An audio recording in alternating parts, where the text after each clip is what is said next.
Hey, everybody. Welcome back to the podcast. You're listening to episode number 4, and my guest for this episode is Chef Gavin Jobe. Thanks so much, Gavin, for meeting me on your day off. I really feel like I took advantage of your time, so I really appreciate you meeting up with me and hanging out. And I hope all of you out there really enjoy this episode. I know I thoroughly enjoyed the conversation with Gavin. It was a real honor to sit in his restaurant, actually, and hear him talk about something that he's always wanted to do and is now doing every single day. And that is being a chef and running a restaurant and preparing food for people so that they can have a good time. And so we talked, obviously, for over 2.5 hours. I really feel like I learned quite a bit from this conversation, not just about food, but about life in general and hustling and following your passions. I really hope you guys enjoy listening to this. Again, thanks, Gavin. And without further ado, please welcome Chef Gavin Jobe.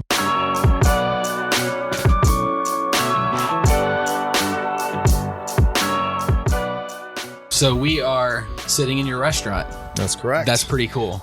I've always thought, first of all, I've always loved eating out. I hate preparing my own food, which you will not identify with because you've been preparing food for a long time. But I love the restaurant experience and always thought it'd be cool and fun to run a restaurant. And I literally just posted a podcast with our mutual former teacher, Mr. Moland. Oh, yeah? Yeah. And I told him at the beginning of his episode, I was like, I always thought it'd be fun to be a teacher. And so now I'm telling you the same thing, which is like poor interview. Did he laugh? He said it's not fun to be a teacher. Yeah. Is it fun to be a restaurateur?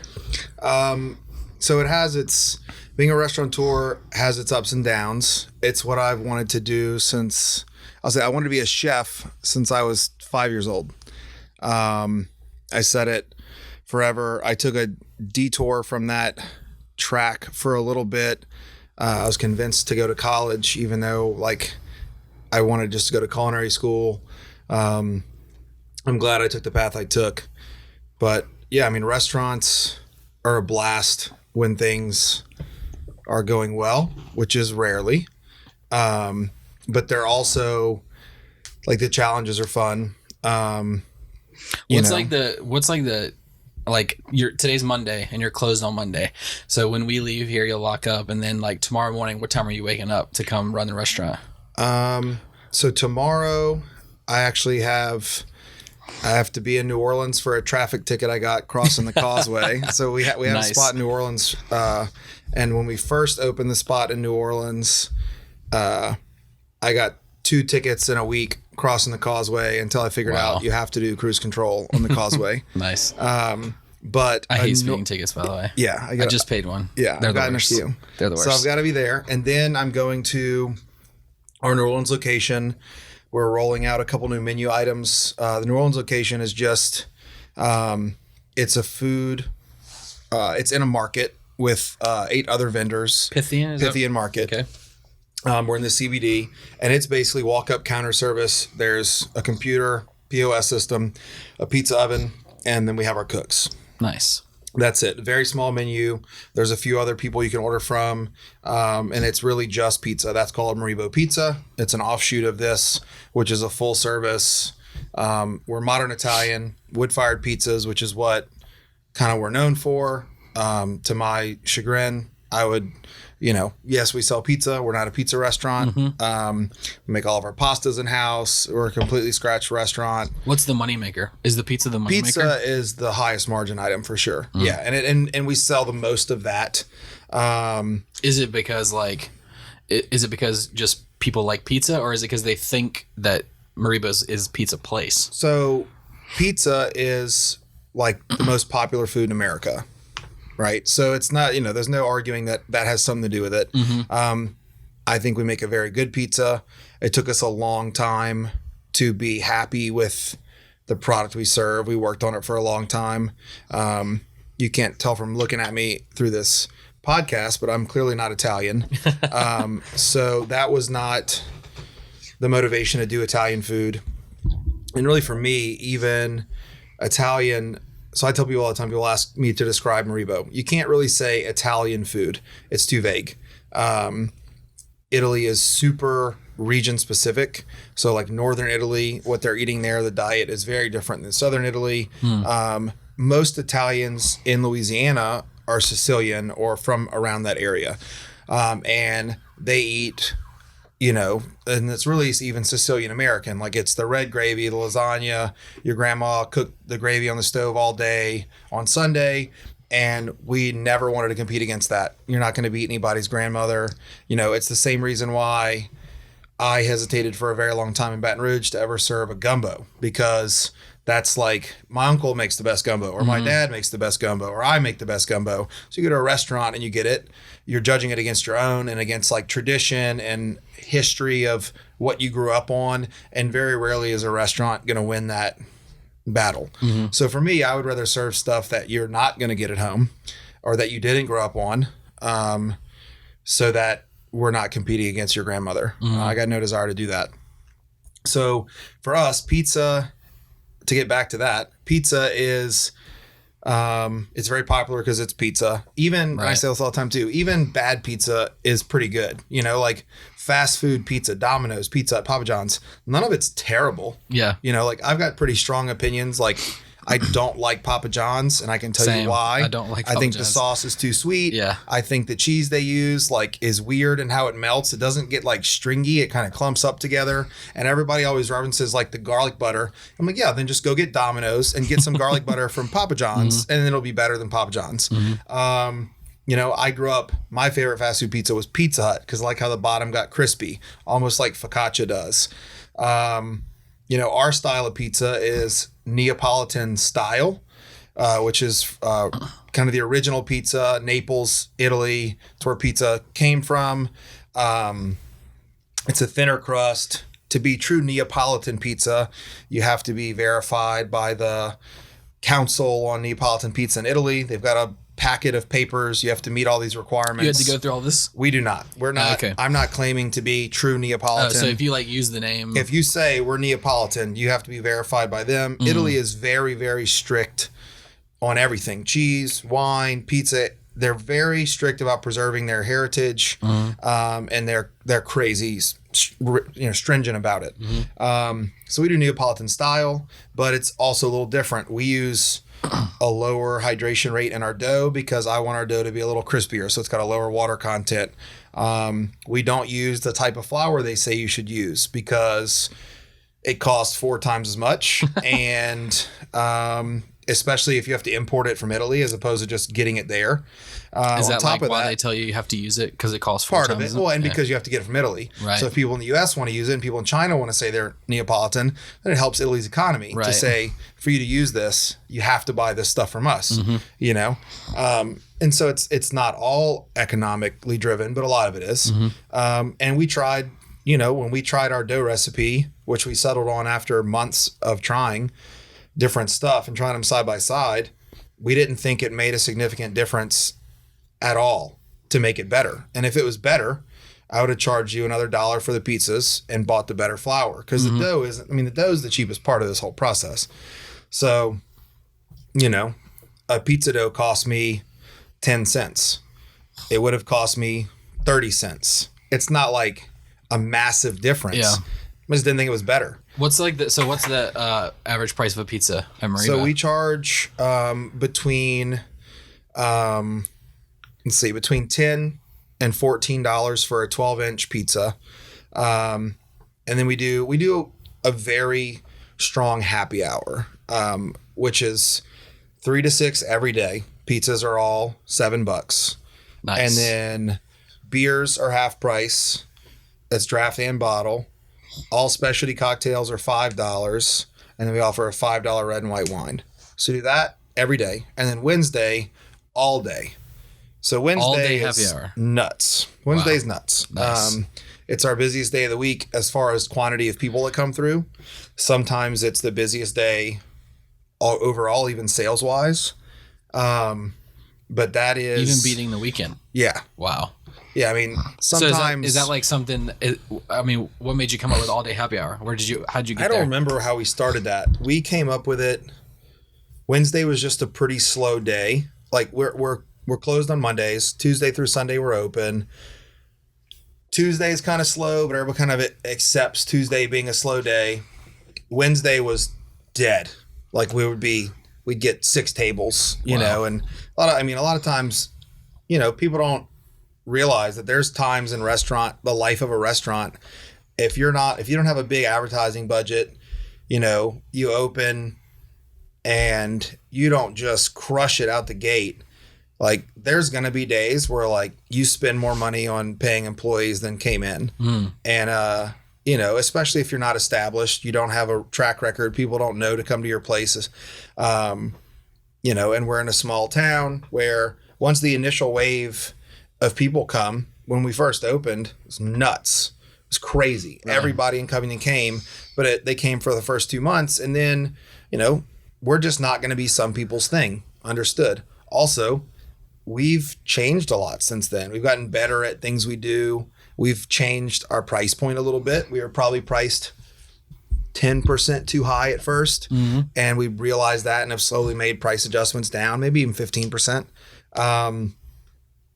And we've also become more, as I've grown as a chef and understood better what people want out of a restaurant. And that's even changed in American dining. No doubt. Our goal is to have become more of a neighborhood restaurant that is just a really good neighborhood restaurant. We're not trying to push boundaries really. You know, we'll have some challenging dishes on the menu. When I say challenging, like not your typical stuff, a little more out there. But we just want a place that people really enjoy coming to. And there's no pretense or anything like that. So do the waiters carry around white cloths and stuff? No, so we're no tablecloth. So when my partner and I opened the restaurant originally, we made a list of stuff that we hated in restaurants. Sweet. What was the list? It was long. The big things, it was like tablecloths, and not just like, oh, we hate tablecloths. It's like we hate tablecloths for these reasons. One, it elevates the guest's perception of what they're getting into, and it also knocks some people out. It's going to make some people feel uncomfortable.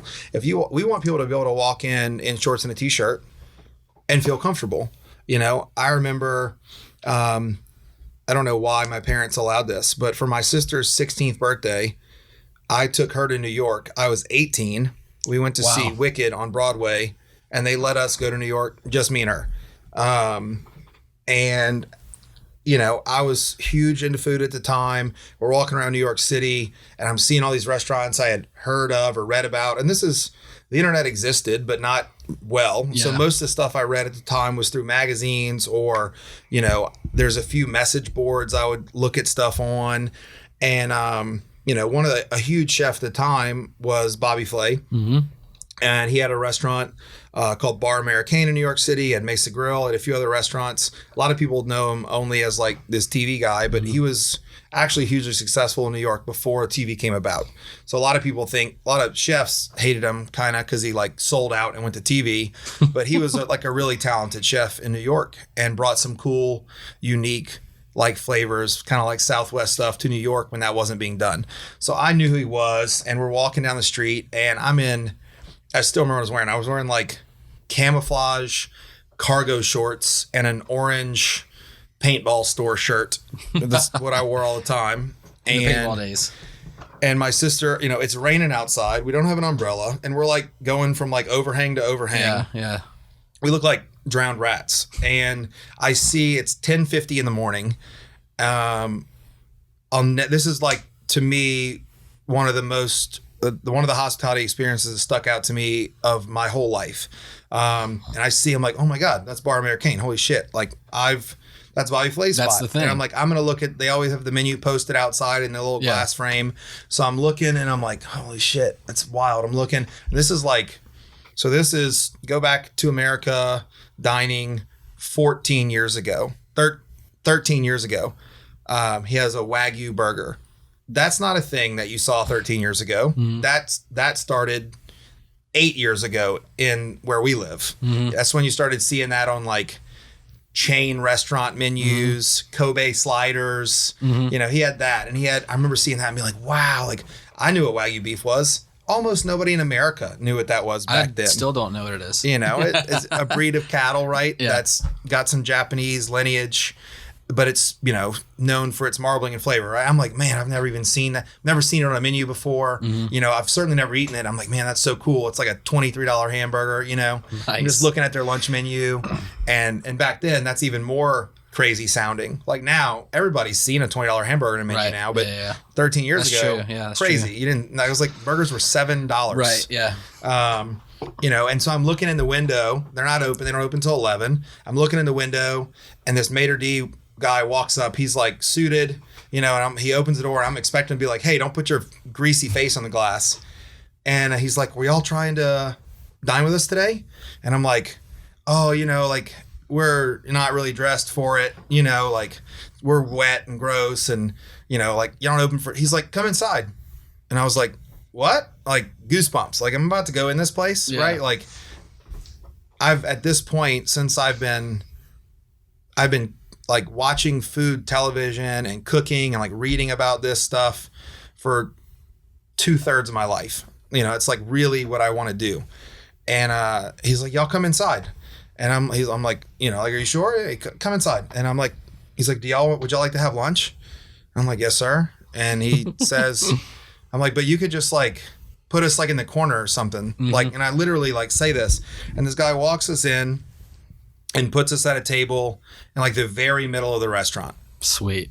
And, you know, acted like you belong we there. could have been the most important, like we could have been celebrities, you know, like no difference. And, you know, the wait staff was phenomenal. The food was great. And like to this day, one of the most memorable meals I've ever had. I remember the whole thing. I remember what I got, what my sister got. She got a swordfish sandwich. It was the first time I'd ever seen arugula on a sandwich before. You know, like we had a trio of ceviches as an appetizer. What is a ceviche? Ceviche is marinated raw fish or seafood, right? And I had never eaten ceviche before. I had seen it. Yeah. Never had it. Seen it on TV. And I might even have made it at the time. I can't remember, but never had it in a restaurant. Yeah. And I'm like looking around. It's this beautiful restaurant. And, you know, like I think the most expensive lunch I'd ever had in my life. I think it ended up being like $120 or something like that with no alcohol, obviously, or like or $100. And, but I just remember being blown away by that, being made to feel that welcome. Yeah. You know, and I have a tattoo on my arm, my right forearm, your traditional serving arm. Was definitely going to ask you about that. Yeah. So it's a quote from Brillat Savarin, who's a French, basically the first food writer. He's a French gourmand and philosopher. He was a lawyer. He had a great aunt who had no children. She died. And she left him a massive fortune under the condition that he took her last name. She had nobody to carry on her family's last name. So his name was like Jean-Louis Anthelme Brillat, and he added dash Savarin, which was her family's last name. And with this massive fortune, he was like, I'm not working anymore. I'm going to travel around the world and eat and write about it. Wow. And he wrote books on eating and hospitality and food, and like he toured all the great restaurants of France and would write like reviews and stuff. Basically, when was he living? This is late 17, early 1800s. Okay. And it's like the heyday of French haute cuisine, like when it was really becoming the biggest cuisine in the world. That's when he was around. And so this quote is my favorite quote from him, and I actually heard it for the first time when I was taking my introductory sommelier certification forever ago now, 9 years ago. Heard the quote and it stuck with me for years. And it says, to receive guests is to take charge of their happiness the entire time they're under your roof. And I heard it one time and I never forgot it. Like it stuck with me. And then years later, actually the week before we opened this restaurant, I got it tattooed on me as like a reminder. Because it's very easy in this business to start to get an us versus them mentality, like against the guests. It's a terrible truth, but like, it's very easy to be like, God, these people are idiots. Like what do y'all, like, I don't, like, you start to get upset at people because look, people are people and you're dealing with the public, and you're dealing with the public in a very personal space, the right? dining Like table, this is my whole life and my heart put onto a plate in front of you.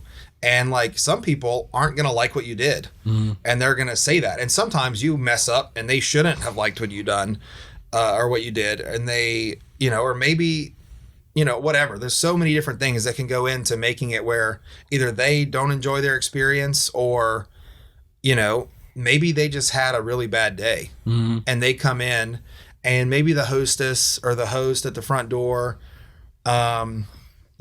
didn't maybe come off the nicest because they're in the weeds and they've been stressed out, and the person walks in and their kids were fighting in the car and, their husband is late for whatever and they're already on edge, and they walk in and then they have a bad interaction, and the next thing you know, they're on Google in a bad mood. They're on Google, they're in a leaving a 1-star. Well, they're in a bad mood when they sit down. And then the best case scenario is you figure that out and you have the humility and wherewithal to turn their night around, right? Like we want this to be a place where somebody can be having a shitty day and they come here and now it's a better day. Not, man, everything sucks. I'm in a bad mood. I get to Maribo and then the server was an asshole. The manager was a dick. Yeah. The food wasn't any good. And now I'm writing a 1-star review. Yeah. And they're not going to talk about how bad their day was first because they're not thinking about that. They're just thinking about how the end result was. Like, I didn't like this. And, as everything, like every step of that is important, right? The hostess may have been able to say, welcome Maribo. By the way, I love your earrings. And the lady, boom, it's a different experience. Yeah. Or, oh my gosh, your kids are so cute. And it's reminds the lady that, yeah, they're little shitheads, but they're my kids and they're really cute. Yeah. And then when the server greets the table, they greet them in a timely fashion. And they're right. And then the busser immediately has some nice ice cold water for them. And the lady takes a sip of water and she's like, oh man, let me just decompress a little bit. Yeah. And then settle in. And then if we do it all the right way, you can have the complete opposite reaction where that person went from looking for something wrong to by the time they leave, they're like a raving fan. Like, man, I came in here and they're not even thinking about that either, but they know they left in a great mood and they really enjoyed everything. And man, the server was so attentive and the hostess was so complimentary and the chef came out and talked to us and the bartender, man, the drinks were perfect, whatever. And so you have to constantly remind yourself to have that mentality because, in a perfect world, people come in, they want to be here, they're excited to be here, and then we knock it out the park. And that happens most of the time. Somebody comes here because they made a reservation, they chose to come here. Ideally, they had a pretty good day before they got here, and it's all smooth. And as long as we execute, even like an 8 or 9 out of 10, probably be pretty solid. So what's the, so you've got the quote on your arm and you've got you've got your mind in your mind, you've got the perfect experience created. How do you actually practically break that down to the people that work here? Like from the cooks that are cooking your recipes to the hostess, what's like the actual tenets of the restaurant? A lot of that is, there's a lot of training involved. There's a lot of manuals. Like there's hostess manuals here, there's busser manuals here, there's server manuals here. Did you like come up with all that? Did you write it all? I mean, it's all whoever wrote the first service manual is owed a debt of gratitude because every person that came from that spot after has morphed it or stolen it in some way, right? Mine are a combination of things from every restaurant I've worked at, plus like our general manager, the restaurants she's worked at, and her thoughts on stuff. And then we all talk about that. And plus the Bobby Flay's restaurant experience. Yeah, and that restaurant experience. You know, and then there's a guy named Danny Meyer.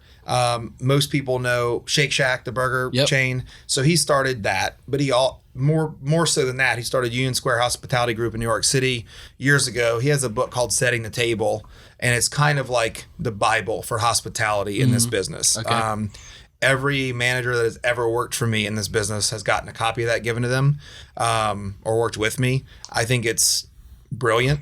It kind of tells his story and also his philosophy, and it kind of turns the thing upside down a little bit. And it's something that has been come up a lot recently, but like employee wellness is kind of one of like, it's employees first. Like he calls it, called like top-down hospitality. I forget exactly the words he uses, but hospitality to your employees first, and you treat them right, and you treat them with respect, and then the guests, then the community, which is a huge deal for him, then your purveyors, the people you buy all your stuff from, and then lastly your investors. And your investors need to know that from the beginning. Yeah. Like your last priority. Yeah. You know, you're going to get paid back, but we're not going to sacrifice any of these other things for you. You don't want the short buck to pay him back. No. You got to build the and, experience. You know, to be fair, Short-term Danny buck. Meyer now has opened, outside of Shake Shack, I think around 30 restaurants. Wow. Almost all in New York City, a few outside of it. I think they ever closed one, which Wow. is nuts. Crazy track record. And the one they closed was an Indian restaurant right after 9/11. And it was just like this huge wave of anyone brown in America. And it was like Indian food was the same thing as Muslim food, terrorist. Yeah. You know, they went from doing 300 covers a night to doing like 2 tables a night overnight. Wow. You know, and so they closed. And, but I think that's legitimate. That might be his only restaurant I've ever heard of him having to close. And so you know, if it was just some guy writing that book, you would be like, this is interesting, but, you know, prove it. Right. Well, when it's him writing it, arguably the most successful American restaurateur of all time, if you factor in Shake Shack, and even if you don't, the most successful New York restaurateur of all time, it carries a lot of weight. And so I saw that. And then I also came up, so I've worked for some people that were really excellent at their jobs and terrible to their employees, and kind of vice versa. People that were, the employees all loved them, but they didn't know anything about a profit and loss statement or a budget. And you have to find a balance. You know, it's important that your employees don't hate their job. You know, I worked for a guy that was an excellent operator as a restaurateur, but I hated working for him. I hated going to work, but I knew that I was learning. And so I just put up with it until I couldn't at one point, and then eventually quit. And a lot of people that worked for him, it ended the same way. Is he still running a restaurant? He is, and he isn't. Okay. No, he is, but he's no longer, you know, he got booted out of the place he was at for a long time eventually because of his behavior and things like that. Yeah. And he's still at a spot, but it's a much smaller spot. And we don't have to harp on the bad guy. I'm just curious. But you know, I remember talking to his supervisor about like, man, like I can't stay and working for him anymore. I'm ready to quit. And he was like, look, you know, you can learn a lot from somebody. You can learn how to act and also how not to act. Yeah.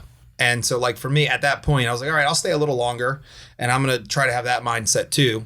You know, and I did. I mean, I've learned a lot of lessons on how not to interact with people from him, but also how to interact like great with guests. Every guest felt like they're the most important person there, but then employees all like, you know, hated to be there. So speaking of employees, because clearly employees are a huge part, even more so than the guest. How do you pick the right employees for what you need to accomplish? So how do you build your team? That's a long process. You know, you're going to go through people. You know, I've gotten better over time at asking the right questions in interviews and stuff, and being more transparent with people. Trying to get the information up front, trying to see who they really are type thing. And so in the kitchen, we do what's called a stage. And a stage is a French word, and it's basically a tryout. Okay. In France, they would typically be very long, and they would be free. You're going to work here for a month. If you're good at it, you can a lot of high end, like Michelin level restaurants in America still utilize systems like that, where they have stages that are working for free. And it's kind of one of the only ways some of those places can truly be profitable, because they've got 10 cooks working for free at any given time. That's the only way even though they're charging $100 an entree. Well, here's the deal. Let's say you're at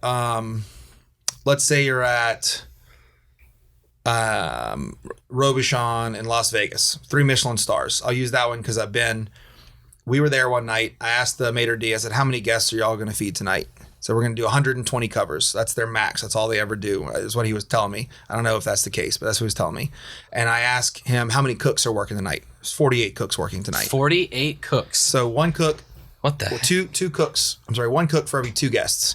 Now that's broken into divisions. There's sauciers. There's guys doing all this, but that's their everyday deal. And that morning, before they open, they only open for dinner. But that morning at 4 a.m., the pastry team of 8 pastry chefs arrived and prepared all the desserts and breads and chocolates and all that for the day. So labor is unbelievable. Why though? Why do they need so many? That level of, so there's a totally different, and I'm pretty, that level of execution, you have to see it to understand it. Yeah. Because I do not understand. So, like, here's the thing. That was an outlandishly expensive meal. It was fascinating. It was it was mind-blowing. It was an experience. Okay. Right? And I'm like, man, the attention to detail, the amount of technique involved, the amount of time it takes.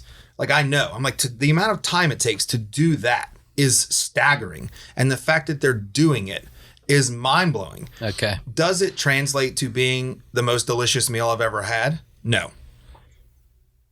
It's at that level, it's almost like art. It's subjective. To this day, the best meal I've ever eaten, and it was like a life-changing experience. This was one of my questions. Yeah, best meal I've ever had, and it hasn't changed, and it was a long time ago. I left the job that I said I quit, and I decided I was going to take the whole summer off, and I was going to just relax, and I was going to do whatever I wanted to do. And I had friends at the time.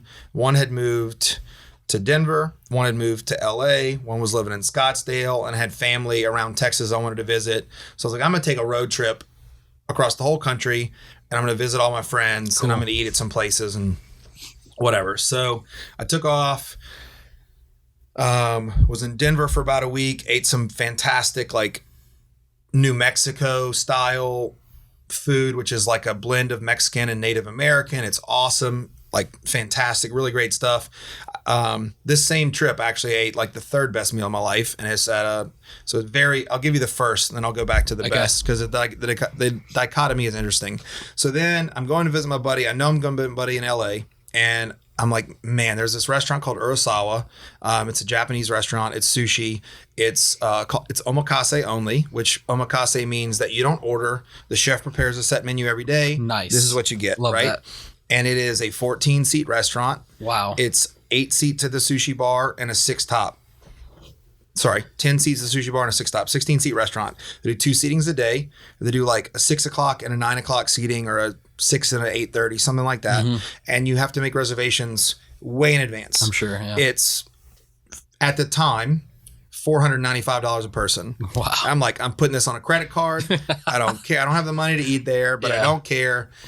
But I'm like, I didn't even think I was going to get a reservation. I call. I'm only in LA for like 4 days. I'm like, do you have any reservations for this day, this day, this day, or this day? And they're like, actually, and they're normally booked months in advance. I decide I'm going on this trip like 3 weeks before I'm getting to LA. And they're like, we actually just had a cancellation this afternoon. We have 2 seats available at the early seating on this Tuesday, whatever. So I'm like, all right, my whole trip, I'm like, all I know is I have to be there on that Tuesday.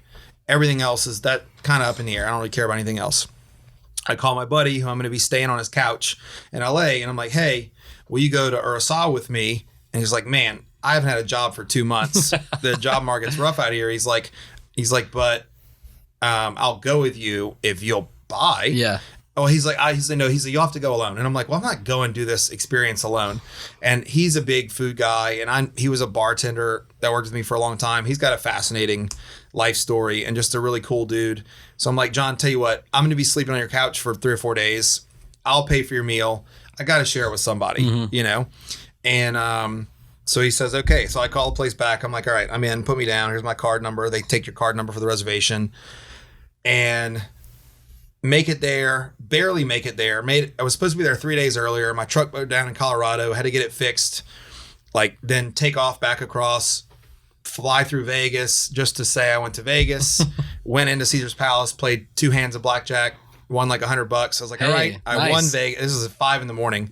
Get back out. That's what you gotta do. You gotta get in, make some money, and leave. You gotta get out. It didn't do so good the next time I went. But meet John. It's morning time. I'm like, dude, I've been driving all night long. I got to sleep for a few hours before we go. So you arrived the morning of. I arrived the morning of, and I was supposed to be there a few days, and I'm like stressing out. I'm like, man, I got to make it. Like they're charging my card no matter what. $1,000 They're charging my card no matter what, and I got to experience this. So we get there. It's on Rodeo Drive. It's this little bitty spot, and the restaurant is named Urasawa. It's named after the chef. That's his name. Previously, it had been his mentor's restaurant, a guy named Masa, and that's his family name. Masa moved to New York to open Masa in New York at the top of, I forget which building, but he opened across the hall from Thomas Keller. Thomas Keller was opening Per Se in New York, which Per Se is the first or second most expensive restaurant in America. Wow. Thomas Keller was opening Per Se. He originally owned a restaurant called the French Laundry in California. Heard of that. Which is an iconic American restaurant. Yeah. And the people that were developing this massive complex in New York were like, we want you to come open Per Se, and there's gonna be another restaurant across the hall. And Thomas Keller said, I'm only doing it if I get to pick who else goes across the hall from me, because he's a baller like that. He can say that. And he asked Masa to come do that. So Masa left his 16 seat restaurant and opened a much larger restaurant across the hall from Per Se in New York. And when he left, his apprentice took over. His apprentice had been his apprentice for 25 years. It's not like sushi chefs are like. Is that common? Yes. Okay. In at the very high level, right? In the Japan level kind of stuff. To go off topic, but very on topic, the Japanese culture, and it's like this in other parts of Asia as well, but it's very foreign to Western culture of they will do one thing for generations and find fulfillment in that, right? My father made sushi. His father made sushi. Well, sushi's kind of new. So let's say my father was a knife maker. There are 12th generation knife making families in Japan today that can trace their lineage. They were making samurai swords for emperors, 800 years ago. And they're still doing that today. It's like that in a lot of things. And, it's the thoughts on filial piety. Like what my parents think about me is very important to me.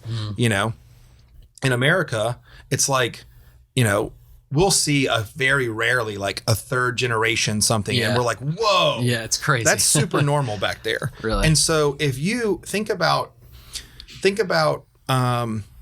if you decided that you were going to do one thing your entire life. Yeah, I would die. Well, like you would die, or you'd be excellent at it. Right. You would be so good. And what if you did that stuff That's true. for 800 years? Yeah. Every day for 800 years. And you also, because of the mentality you have, you strive for perfection in everything that you do. So you're talking about these people that are super committed to making sushi. And and they're only, that's all they want to do ever. They wake up and these guys work hard. Like this restaurant is 2 seatings a night. Chef gets there at 6 a.m. Wow. He leaves at midnight. Wow. 5 days a week, 6 to midnight.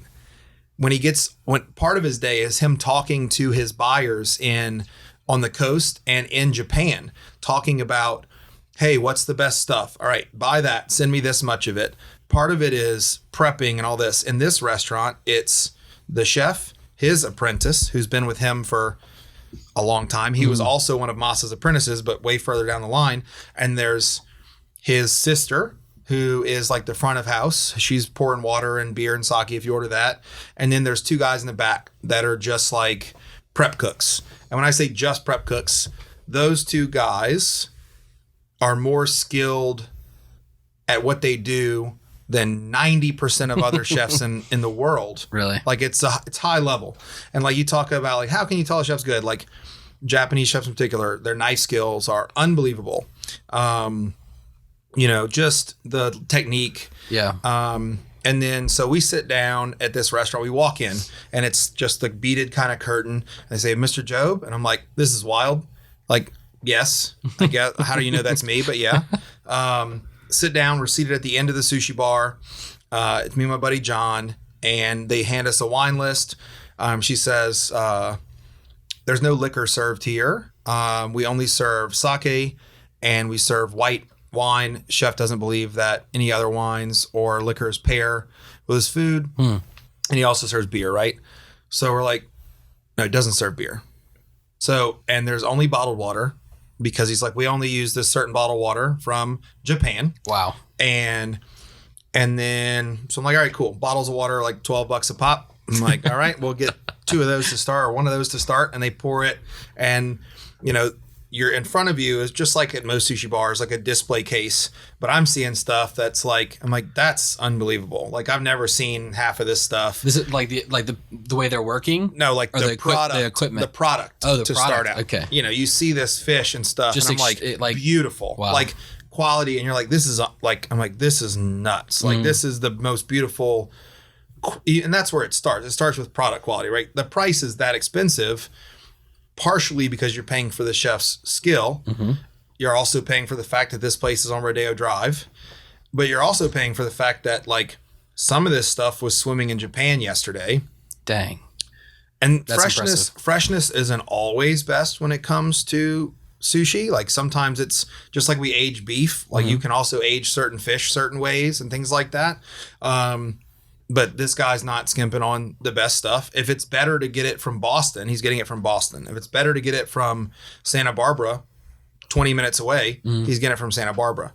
And so then starts off this, it's 18 courses. 18 courses. But you're talking between 1 and 4 bites. Okay. There, you know. And it's all sushi based though. So sushi is basically just means rice in real life, right? It means like with rice. Okay. We have the impression that it's fish and all that. Right. That's my impression. The focus is rice in Japan. So the most classic sushi is nigiri, and that is like the little oval shaped ball of rice with fish laid over the top. Okay. That's nigiri. Sashimi is just the raw fish on its own. Okay. I knew that much. Then you have like different styles of nigiri. And then you have like shirashi, which is like a bowl of rice with fish over it. And then you've got a bunch of other things. And then there's just other Japanese style cuisine. And this guy is kind of known for mixing it up a little bit. It's not classic like Japanese sushi in the sense that it's very rigid. He kind of breaks a few of the rules. So with 18, this is obviously like one of the experience. I mean, unbelievable experience. But with 18 courses and somewhat of you could classify it as niche food product. I mean, like, what's he bringing? What's he trying to give you in 18 courses over small little bites? Like, so there's kind of broken into sections. So we start out with like a couple little salads of sort. And it's hard for me to even say like that. Yeah. I can't describe all of it. You know, I was like gushing over the whole experience. And in my head, I tell myself this whole time, I'm like, look, this is my first like high-end dining experience, like high end. And I'm like, you know, like don't buy into the hype if it's not that good. Right. Like, stay grounded. Be legit. Is like, it is it be good? a legitimate judge of the quality of this. Don't get carried away. Yeah. And, you know, I take the first bite. We both take the first bite and we look at each other and we like giggle like schoolgirls. That's awesome. I was like, oh my God, like, is this for real? Like, and he started, and look, and the chef, this guy's knows what he's doing. He knows he's starting you off on a bite. And, you know, and like, it's him and his apprentice behind the counter and that's it. And like, they had a cancellation next to us. So it's us 2 at the bar and then 4 other people. And then the 6 top on the far side. And we're just like, and the chef, we're like looking at the chef and I'm like the biggest smile ever. And he looks and he just like, he doesn't let on to much. He like a little nod smile. Yeah. Like, you know, like he knows what he's doing. Like he doesn't have to get excited when he knows we're excited. Like he's been here before. Yeah. He knows he's good at this. And what was it? All right, just little aside. Flip rolls.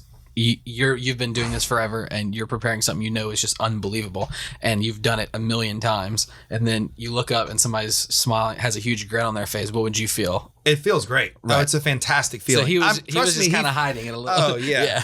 Oh yeah. Like he's hiding it. Yeah. But it's like the whole like act like you've been here before. Yeah. You know, like you win a basketball game Like, you can celebrate, but like, act like you've been here, have a little class, so it's when somebody tells me something's awesome, as much as I want to be like, I know, thank you so much. It feels, you're like, thanks a lot. I appreciate that. We try really hard. We got a great team, like you got to give credit where credit's due and all that, but it does still feel amazing, especially like some people are like, really like, oh man, like this is just so good. And especially when they get it too, they're like, man, like this is really like thoughtful, or like they get the like, man, like this is just a fantastic dish. Like you can tell all the nuance and this and that. And when you really put that into the dish and then somebody appreciates all of it, that's great.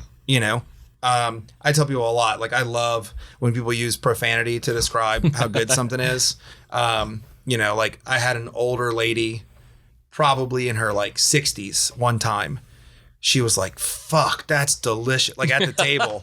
And like, it was like one of the highest compliment. I was like, I don't think and she was dressed very nicely. I was like, she was a classy Southern lady. Dropping the F-bomb. Yeah. And I was like, man, you have no idea how much I appreciate it. She was like, I'm sorry for my language. I was like, trust me, that's as high as a compliment as like, I love that. Yeah. So we go through this whole meal, and every, you start with that, and then he does like a little roll, but a roll there is not like, it's not all how we do it. There's no mayonnaise, there's no crab sticks. Yeah. It's like this, I think his was simply rice, real wasabi, which you've probably never eaten. Most wasabi we eat is horseradish, just dyed green. And then fatty tuna, which is delicious. And then like, there's not even like soy sauce. Like if they want you to have soy sauce, they'll brush it with soy sauce. Or, if they want you to have a certain sauce on something, it's brushed with that before it's given to you. I can appreciate it. I can definitely appreciate it. Because like they know better, right? Like they you set can you up. dunk this in soy sauce. What's it going to taste like? Soy sauce. Right. Also, like they make their own soy sauce there. It's a 3-year process. This is not like, they're not buying like Kikkoman off the shelf at the restaurant supply store. Everything is just super intense. And then we get into nigiri, and the nigiri, it's handed to you one piece at a time. And we try like 7 different types of fish, and they go through like a flavor and texture spectrum. So like in America, we're not huge on textures in food. We like crunchy, and that's about it. And we like, but like in other parts of the world, chewy's cool, and like slimy's cool in some places. Not so much most places, but a few. And like fish textures are very different. So he's like, look, this is the same fish. It's just from 2 different parts of it. Try this. Oh, wow. And not only do they taste different because there's different fat content, it's like a pork chop and pork belly. They taste different, right? You don't think about that as much with fish, but it's a thing. There's different muscle groups and different parts of muscle fiber. So he feeds us this, and we're just like, I'm blown away after blown away, just mind-blowing experience. The attention to detail. They serve a sashimi course, and it's served on like this hand-carved ice plate. And they carve made out of ice. They carve one for every guest that's coming in each night. Wow. And when they're done with it, it just goes in the trash. Wow. Right? So it's made out of ice, and it's not like they start with a block of ice and then they carve it. And they put them in their freezer again. If they have 14 guests, they have 28 guests that night, they carve 28 of these. Wow. And then it goes in the trash because I ate off of it. Right. And so, but on this thing, they have this beautiful like little flower arrangement that they're also doing. And so that the apprentice is about to serve us both of ours, and he's putting it over the thing to hand it. And the master looks over and sees it and like stops him, comes over and just starts like ripping this guy quietly in a very Japanese quiet way, but you can tell he's like very upset with him.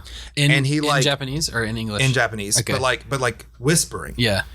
And then he like picks up the flower arrangement and almost imperceptibly shifts it. Wow. And then like hands it back, and I was like, we were like, oh my god. Like I look at John, he looks at me, and I was like, I think the guy almost really screwed that up, but it looks like he didn't change hardly anything. That's amazing. And so he puts it across, and you're like, the attention to detail and like his want for perfection at every part of it. And then, they start, the meal finishes, we're almost done. And I'm like, and this is, I'm like, the rice is crazy, right? I'm from South Louisiana. I ate rice with every meal almost my whole life. And I'm like, I take the first bite of something that has rice, and I was like, whoa, that's not rice. That's weird. That's better than rice. That is rice, but it's unlike any rice I've ever had. And so I'm like, can I just get a little bit of bowl of that rice? Like, I want to try it without anything else. So he hands me a little bowl of rice, and it's still warm. And I take a bite of it, and I'm just like that bite forever changed everything. Wow. I was like, there's levels to this, right? A bowl like of rice. There's levels to this whole thing. Right. That rice is as good as any bite of food I've ever eaten in my life. I mean that. And not just because it's rice and wow, it's that good. I was like, this is legitimately one of the best things I've ever put in my mouth. And it's a bowl of rice that's seasoned with like vinegar that they make there and some salt from Japan, whatever. But I was like, whoa. What I mean, what did it taste like? You can't describe it. It's just imagine, I mean, it tasted like rice, but like the rice. Most ultimate. Yeah, like rice on experience. steroids. Okay. You know, but like just great. Like most rice we eat doesn't taste like much. This rice was like, I took a bite and I was like, holy shit, is that what rice tastes like? Maybe that's why they eat so much rice in Japan. Because if it tastes anything like this, I'd want to eat it all the time too. Wow.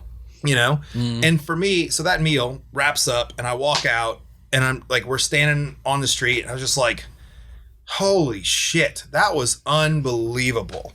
Like, that was unbelievable. I was like, totally worth every dollar I spent. Bill ends up being, like $1,400 by the time tax and tip and all that. And we drank water and like split a beer because, and I was like, totally worth it. I'll be paying that off the whole next year of my life, like $100 a month till it's paid off. And when I started my trip, I drove to visit my grandparents in Texas, and then I drove through Austin, and I went north of Austin to a town called Lockhart, Texas. And it is basically like the barbecue capital of Texas. And Texas barbecue is beef based. And there's a spot in that town called Black's Barbecue. It's been open, run by the same family since 1908, 1910, something like that. You walk up, there's sides, you tell them what sides you want. It's almost like Piccadilly. You get to the meat counter and you order meat, and it's all done by like weight. So you say like, give me a half pound of the brisket. And like, you want lean brisket or fatty brisket? You want fatty brisket for sure. And you want sausage. You've got original and garlic. You want beef ribs, chicken. They don't offer a bunch of stuff. There's 4 or 5 things. And you go, all right, cool. And I want a drink. Until like the 70s or 80s, they didn't even have sauce. They didn't have it. You ask for sauce, they're like, get out of here. Like, no, we don't have that here. Wow. They eventually did that. And you walk out the dining room, there's a fountain drink machine, there's big bins of white bread, and then pickles and onions. And I sit down by myself. I heard about this place. I sit down and have what still to this day is the 3rd best meal of my life. And I was just blown. I took a bite, and I thought I made a pretty good brisket before that. And I took the first bite of that, and I was like depressed immediately. I was like, man, my brisket is terrible compared to this. And I didn't cook a brisket again for at least 2 years. Really? Wow. Because I was like, it's not good. Worth it. It's not worth it. Like, my standard is now here. It's like, if I eat mine, I'm going to hate it. Yeah. Like, brisket's kind of expensive for me to mess up. Like, I eat it now. I'm like, God, like, it was just, so like that meal changed. What's the name of that It's place? called Black's Barbecue. Black's Barbecue. In Lockhart, Texas. It's fantastic. And this was this a $1,200? This was, $20? $30. Okay. Because I ordered like way too much food. I ordered like enough for 2 or 3 people. Nice. And the experience was, it's like a sticky vinyl red and white tablecloth. Okay. Like, there's no servers. It's this old wooden building with like kitschy signs and pictures of people in it, and 3rd best meal of my life still, because it also was like transformative in the sense I was like, this is so good. And I walk back up and I'm like, the guys that are working the pit, I'm like, how long has that guy been working there? Like 30 years. God. Like the lady working the register, it's like her grandfather opened the place. Wow. And her great grandfather opened the place, and like the same amount of care and love and also like expertise. Like, that guy working the pit has been up for 30 years, just like this sushi guy's been doing this for 30 years. It's just different.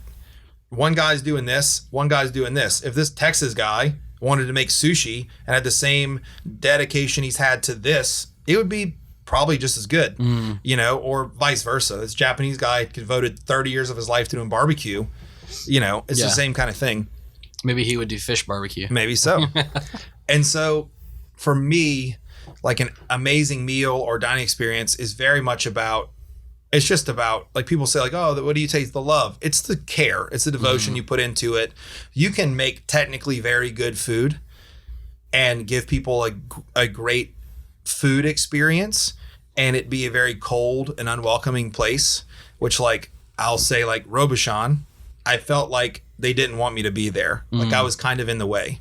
Like we didn't laugh out loud the whole meal, even though we said funny stuff.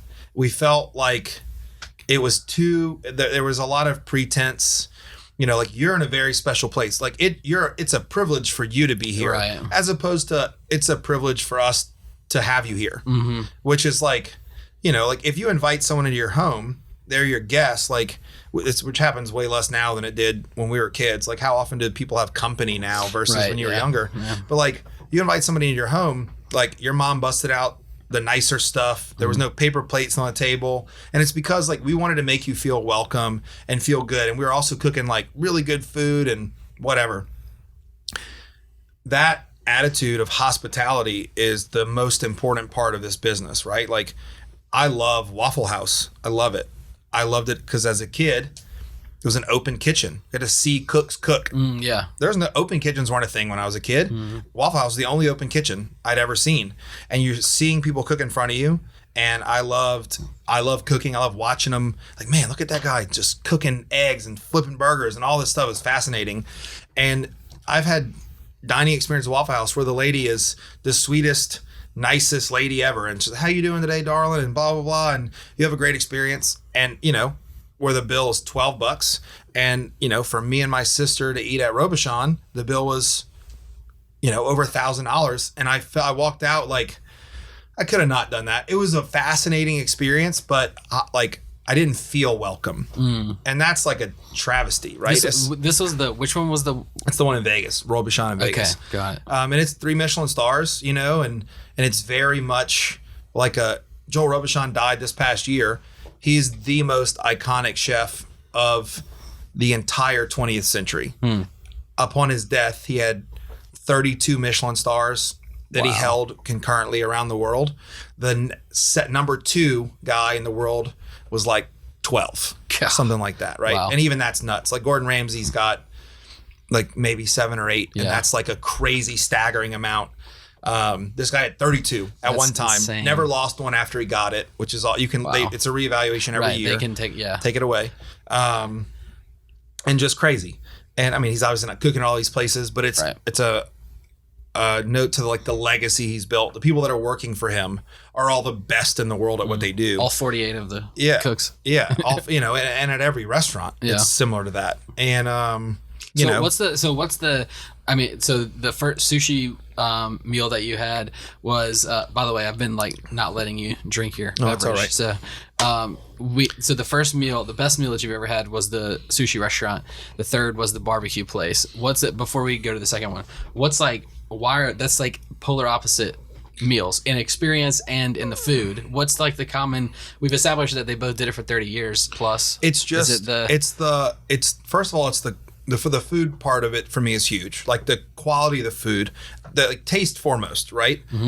There wasn't a single bite of food I ate at either place where I wasn't like, this is good, until I was like, the barbecue place will be for like the last few bites when I was like hating myself for still eating, weren't as good. The American style, yeah. But like at Robuchon, there was a few bites that I was blown away by the flavor and taste, and that was also like a 17 course deal. Probably 4 or 5 courses I was like, that's one of the best things I've ever eaten. But the other 12 were like, it's good. Yeah, it's good. I don't know if it's this good, like for all this and all the money. Yeah. And that's the thing too, like we talked about earlier, like the white tablecloth. When I'm paying you $600, better be all perfect and all delicious and all amazing. If you don't have that bill and you don't have the white tablecloth, you don't have the server in the tuxedo, you lower the expectation a little and you make it more comfortable for everybody. Like there's music playing at Robuchon, but it's very quiet and it's like classical music and it's, Whereas It's like a movie at Black's restaurant Barbecue, dining. you know, they're playing like old country music, and there's people walking around, and people are, "Hey Jim, how you been?" And it's this atmosphere that's friendly and comfortable. You know, so the best meals for me, there's intangibles to it, right? How do you feel when you're there? You know, at Urasawa, I felt a sense of reverence, and it was special to be there, just like I did at Robichon, but they didn't do that to me. They didn't make me feel like that. I just felt like that because of how great it all was. Like, I was like, this place is so amazing. I feel honored to be here. And then at Robichon, they're like, this place is so amazing. You should feel honored to be here. And I think that's part of it. You know, like, how do you feel? I mean, so there's two definitions that we go by in the industry of service is the technical delivery of a product. Is your drink cold? Did it get there in time? Did your food taste good? Was your table clean? That's service. And then hospitality is, how do you feel while you're here? Right? Both are a requirement for people to come back and people to enjoy their time.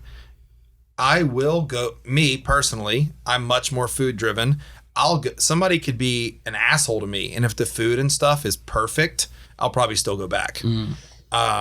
Most people are not like that. Most people would rather have okay food and a fantastic feeling, you know, and so I think that's it. There's intangibles though too. Like there's how you feel is like, it's everything, the decor, the ambiance, the people working there. You know, like when you walk up to the counter and the guy cutting the meat is like, "What do you be having, son?"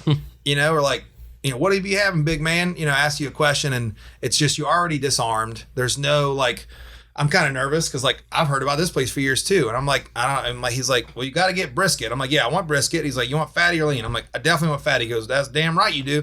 You know, and then, "What kind of sausage you want?" I'm like, and they're moving through a ton of people, so they're moving you along, but they're also like helping you out. And then you get to the lady, and I'm like, she's like, "Well, son, you look pretty hungry today, huh?" I got like 2 trays of food for just me, you know, and I'm like, "I was just trying to get everything." She's like, "Well, I think you got it covered, you know, come back and get some peach cobbler afterward," you know. Nice. And it's just you know, it's intangibles. Like, you can't teach that. That lady's great grandfather started this place. She genuinely cares.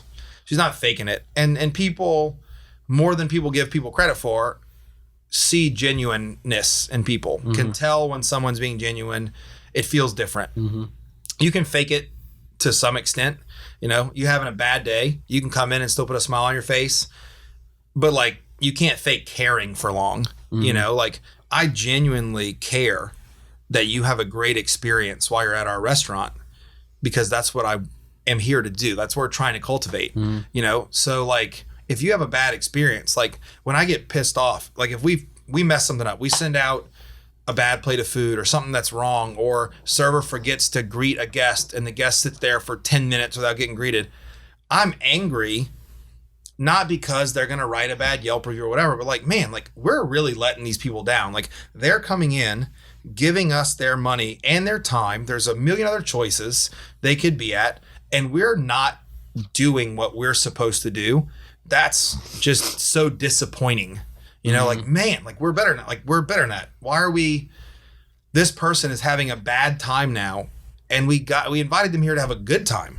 And it's super disappointing. And you get, you know, like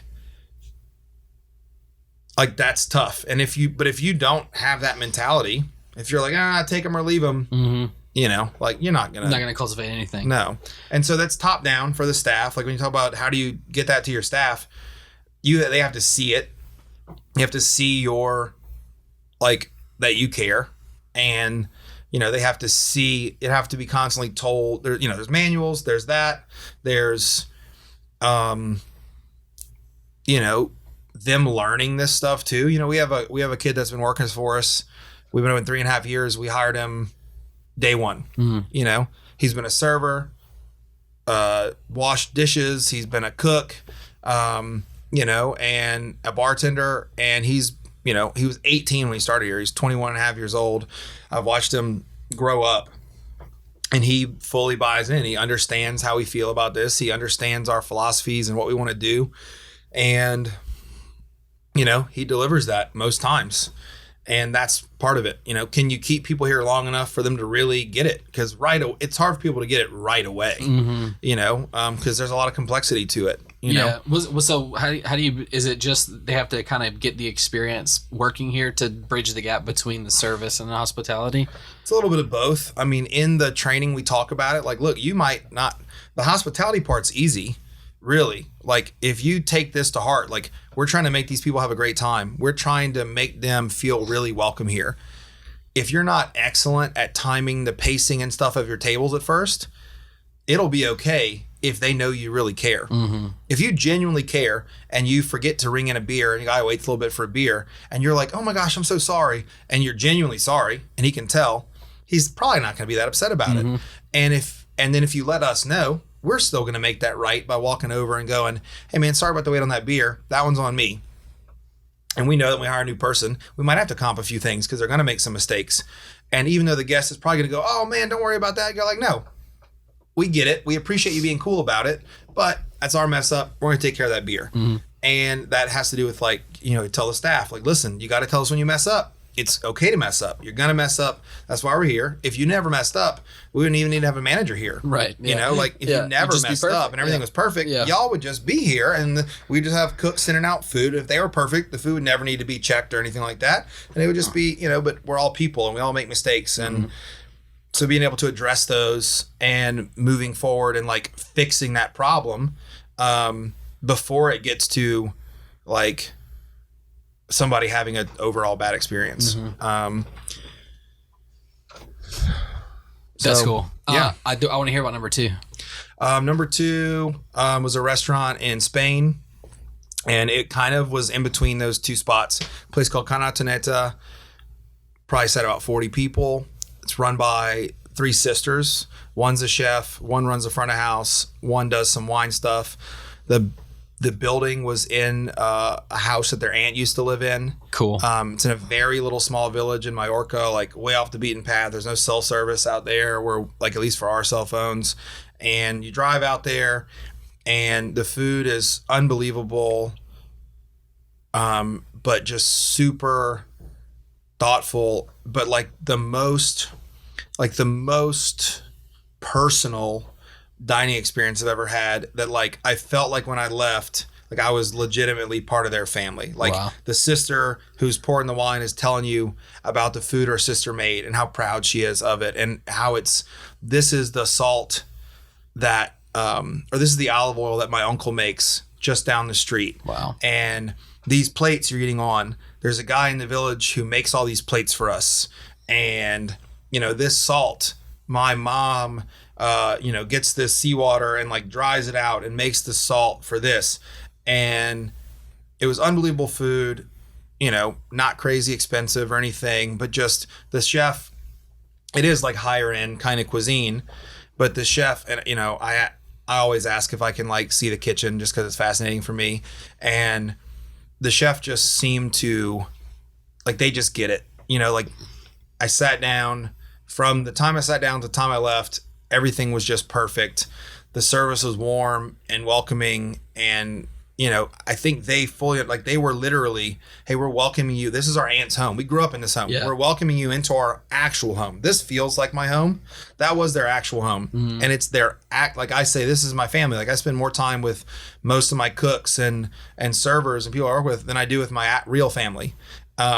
So we say it's our family, but like for them, this is actually their family, mm-hmm. and it's actually their home, and it's actually food that is from their homeland, and they're cooking like olives from down the street and using salt from the ocean that's, you know, 50 kilometers away, and olive oil from, you know, here. And it was just, there was so much passion evident in it. And not only that, the food was incredibly good and perfectly executed. And it was just overall just one of the most enjoyable meals I've ever had. Just it was like I was like, man, this is like the perfect restaurant. You know, it was so relaxed and casual and comfortable, but also so elevated in like technique and flavor and all that. But also just like the hospitality was off the charts. Mm-hmm. So yeah, those are my top. I've got a bunch of other ones that I can't really rank. They're all in the top range. Yeah. But those 3 are ranked. I don't know if one ever gets passed up, it'll be like the best day ever. You know, like I don't know if that's a thing. Those are all. How long ago was all 3 of those? So the That first was before you opened your first restaurant, right? No, the first one was yeah, I mean I was young. I was 20. First one would have been 2014 or 2013. First one would have been 2013. Okay.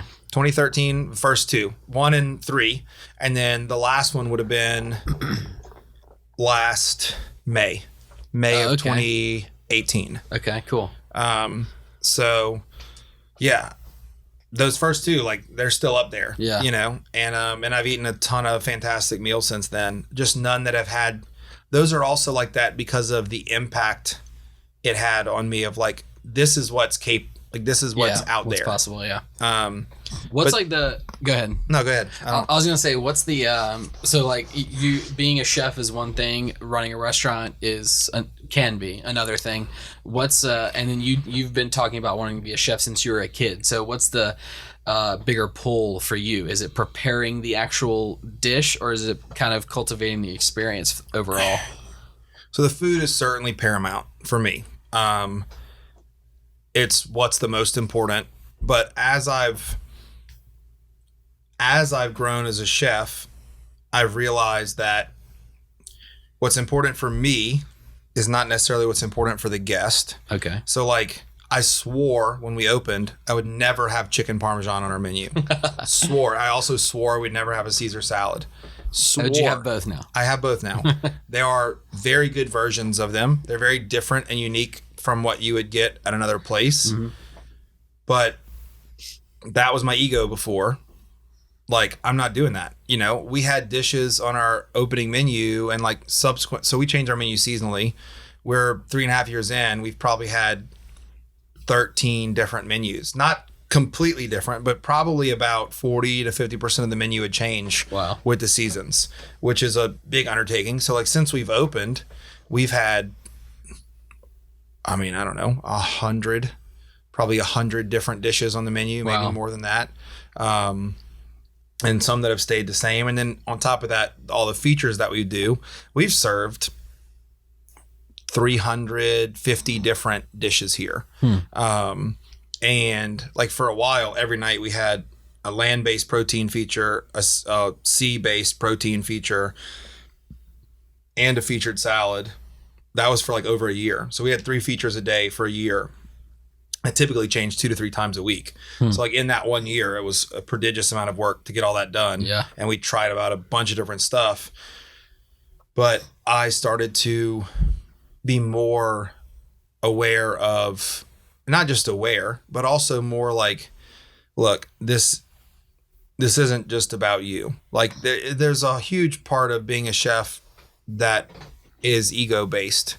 And you should have that to some extent because like it's what pushes you to be good, right? Like if you don't want to be the best at something, then like you're not going to be that good at it. And that's, you know, but there's also a matter of like, you know, we're here to like back to what's on my arm. Like we're trying to make people happy. Right. Would they be happier eating a delicious chicken parmesan than they would, you know, a wild boar ribs or whatever? And it comes down to the right person, like the person that's like your ideal guest. They might be more happy with the latter, the little more challenging, a little more out there, a little more unique, more thought went into it. But when you have to balance the business side of this, I need to pay all the bills. I need more people to be happy than less people to be happy. And getting the most people happy will be to serve food that gets people in the door, that is welcoming and inviting and delicious, and then delivered with, you know, like our chicken parmesan. It's delicious. It's super satisfying. It will make you happy if you eat it, like guaranteed. So for me, like I got over I need to be cooking something that I think is unique and different and special on every part of the menu. So there's still things that we do that are like that. but more of it has become, it's more like egalitarian. Like we're cooking for the masses, but we're not going to be Applebee's or Chili's. Okay. You know, there's a fine line. Right. Like, yeah, could I serve spinach artichoke dip, and could I serve like, the stuff that everybody serves? Could I serve all those things and make more money? Yes, probably so. Mm-hmm. There is a balancing act of like, do I lose myself? Like, do we lose our whole idea as a restaurant, our thought to do that? And do we think that would benefit us long term? Like, will that pay off in the long run with us being happier and us being proud of what we do? Because that's a super huge part of this. And this was I was thinking like this is kind of an interesting point because I know it's always like 80-20 rule that you hear like do 80% for them, you got the 20% for yourself. How do you balance it in your head of making sure that you're not catering to the because it's just a plain fact, the masses don't have the best taste in like the best food. But you want to create something that is an extremely high end experience and something that's as close to perfection as possible. So where do you get that? Because you got to pay the bills, but so you have to start. You have to find, like, let's say our chicken parmesan, right? It's very simple, but I want every single component to be perfect every single time. We make all of our pasta in-house here. So it's getting served over a bed of spaghetti. We make the spaghetti every day. The longest the pasta sits is 2 days. So after 2 days, it's being thrown out or it's being fed to the staff for family meal or something like that. So like that's one thing. We're going to do perfect. Like the pasta is going to be perfect. It's going to be cooked perfectly. We make our red sauce every couple of days and that's going to be perfect every time. And we're going to find pride in perfection of even simple things. So like our chicken parmesan, it's going to be really crispy. And then we're going to buy really high quality cheese. Our red sauce is going to be great. The sauce for this, we're going to pull it up when the chicken is still really nice and moist. We're going to cook it in the oven until the cheese is perfectly melted. If it's not, if you leave it in there too long, the cheese starts to break and get greasy. If you leave it in there, not long enough, the cheese isn't really melted. And then if you leave it in there, too long, also the crust starts to get soggy with the red sauce. Mm-hmm. We're going to plate it. We're going to send it out right away. And when we plate it, it's going to be perfectly plated. There's not going to be any specks of red sauce on the plate. It's going to get a dusting of really nice, freshly grated Parmesan cheese. And we're going to take pride in the fact that that's going to be the best or one of the best chicken Parmesans you've ever eaten. Even though you get a table of like, sometimes the table and you're like, a ticket comes in and it's 2 orders of meatballs, 2 orders of chicken Parmesan, 2 Caesar salads. And you're like, come on, we got all this other stuff on the menu that we work so hard that's different. Yeah. But we're going to make sure that you love, like when you leave here, I want you to like, and maybe it's this, maybe it's today, you got chicken Parmesan and Caesar salad and meatballs, and then it's awesome. Yeah. And you're going to come back. Next time you come back, maybe you can go, last time I was here, I had the chicken Parmesan. You recommend anything else? And because you knew that was so good, you're willing to trust us on, why don't you try our fish feature tonight? It's fantastic. Let me tell you about it. And then the server tells you that, and you go, try that. All right, cool. And you try that. And then we get to actually show you what we can do. So there's some stuff you just got to have, and that's what and not only that, like maybe you come and you never get anything except chicken parm, but you tell all your friends, that's the best chicken Parmesan I've ever had in my life. I go there once a month and I eat the chicken Parmesan, or I go there once a week and eat chicken Parmesan, and I'll never get anything else because it's too good. Mm-hmm. That also is cool, and for the longest time, I didn't find like joy in that at all. I was going to say, is that a struggle for you? No, yeah, it was. I've never been bothered with, like, you asked me how my day starts. So, average day is 12 to 14 hours. Average day. Some days are 16, 18, it's a struggle at times to like, you just have an enormous amount of stuff to get done. Mm-hmm. This is not a business that's easily, like, you can't really have a set schedule when you're like and we're 3.5 years in. We're finally getting to a point where like we've kind of gotten some consistency in sales and all that.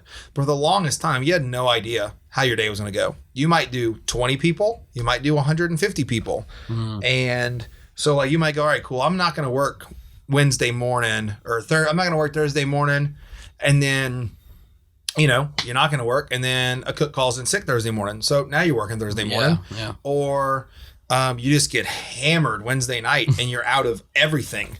Like, all right, well, we expect to sell a lot of pizza, but for some reason we sold all of our appetizers, sold like crazy last night. So we're out of this, and this. Well, I guess I'm getting in at 5 a.m. to prep all that stuff.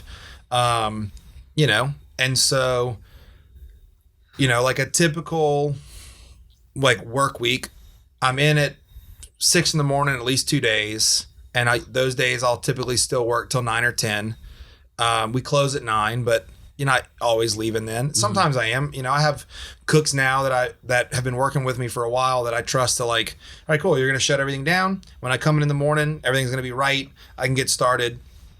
The best time for me, I find the most productive time for me to be in is when nobody else is in the building. And really early, before the emails start coming in, before the phone starts ringing off the hook, before there's problems. You're always putting out fires as an owner, manager. But at 6 a.m, it's me and whatever's on, my speaker. And sometimes it's a podcast. Sometimes it's just music. I've got like I'll make playlists on days where I know I've got like a really intense amount of prep to get done. I'll make upbeat playlists the night before that like songs I just really like, that I just enjoy, that keep me in a positive mood. Like we do, and so stuff like that. And from 6 to 9, there's no other cooks here typically, unless I've asked somebody to come in early. So in those 3 hours, I can get more done than I will the next 6 hours of my day. Yeah. And so I feel like I set myself up certain days. Like if I know I got a lot going on, I'll write the prep list the night before. I'll look over the prep list. All right, we got to make meatballs. All right. So, I need to make sure I've got all the stuff for that. Like, I'm making pepper jelly today. I need to make sure I'm making pepper jelly tomorrow. I need to make sure I have produce coming in tomorrow. So I have all the right stuff for that. So it's lists. You've got prep lists. You have order guides for each vendor you use. You've got par sheets. You've got all this stuff that you use to keep yourself organized. You do that, and then you write it all on we use a dry erase board for almost everything. And like tomorrow morning, I know who's working in the kitchen. I'll be in New Orleans, but my kitchen manager wrote out each person has an individual prep list based on their strengths and weaknesses. All right, so-and-so is here. He's just doing prep all day. He's not going to be making any pizza. He's not going to be working the line. He's just doing prep. So we're going to give him a lot of the time-consuming stuff that you can't really walk away from in the middle of. I got this other guy. He's doing prep from 9 to 11, but he's also setting up the line for service. And then once 11 hits, he'll be cooking for guests coming in the door. So he can't have as much prep, but also he's really great at our pastas. So I'm going to load him up on pastas. And then this other guy's really great at this. And so it's playing to your team's strength, playing to your strengths. There's some stuff that even still I try to do most of the time because like big batches of certain things. Like we have a wild boar ragu on our menu that is my favorite pasta we do. It's with a mafalde, which is like a little narrow lasagna noodle. My favorite pasta we've ever had on the menu. I don't think it'll ever come off. I love it. It's delicious. It's very simple on the plate, but it's like crazy good. I freaking love it.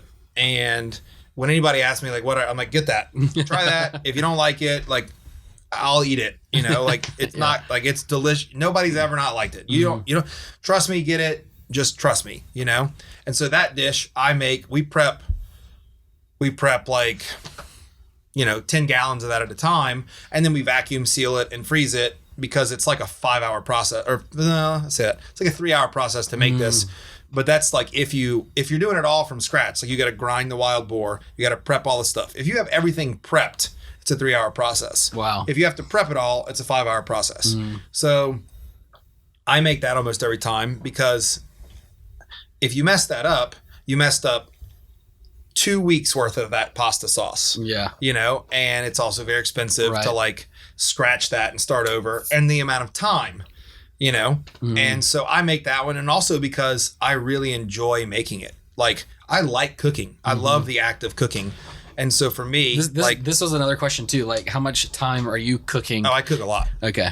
Is that something, and you need to, like, you want to be in there and cooking? Yeah. And so like recently, like the last couple of months, we've been getting ready to open our new patio. We've been in that process. So I've been having cooks on, and I've been kind of taking a little bit of a step back from actually cooking. And I'm more of in a supervisory mode where I'm watching everybody cook, because they all need to get practice and reps for when we get busier. When we're adding 48 seats outside, we only seat about 90 inside. So it's a huge capacity increase, and we're going to slowly ease into that. But if I don't have these cooks getting as many reps and as many shifts as possible right now, whenever we have that increase, the idea is they're all solid by the time we're ready. And then I step in as an extra cook at that point, and then we don't really need to bring on new people. Okay. Because if you bring on new people, then they all have to learn all this stuff. So I have my guys right now learning everything and getting more and more practice and getting more comfortable and everything. And I just kind of step in when they need help. All right, got a little busy for a minute. We're kind of getting in the weeds. Or, hey, that's not the right way to do this. Let me show you the right way to do this. So kind of stepping in. And but on any given night, I will see or touch. So we're kind of broken up with two stations. We have our pizza station in the front, the pizza ovens in the dining room, and then we have the back kitchen. Whatever station, I'm typically more in the back, but it just kind of depends. If I'm in the back, I will see or touch 80% of dishes that come out that night. The goal is to see or touch every single one of them to make sure that they're all perfect. We don't miss anything. If I'm working pizza, I see far fewer dishes that are in the back. So I don't love to work pizza unless I have like my sous chef here who, then he can be in the back, right? Like my number 2 guy who he understands what I want, exactly what the standard is. So if he's in the back, I know that it's just like having me back there. But I like working pizza a lot because not only can I see the pizzas coming out, I can see the dining room. Yeah, you see the people. So then I get to see, I'm looking around. If I'm working pizza at least 20 times during the night, I'll pull over a server or a bartender or another manager and be like, hey, go check on that table. Like they look like, you know, and you keep an eye on stuff. And then like sometimes if it's kind of slow, I'll walk over and talk to a table. I can see that I've never seen him here before. I'm in a small town, so I recognize a lot of, I've never seen that person. All right. We go ask them how everything was. Or I'll notice somebody looking around and I don't see a person I can grab.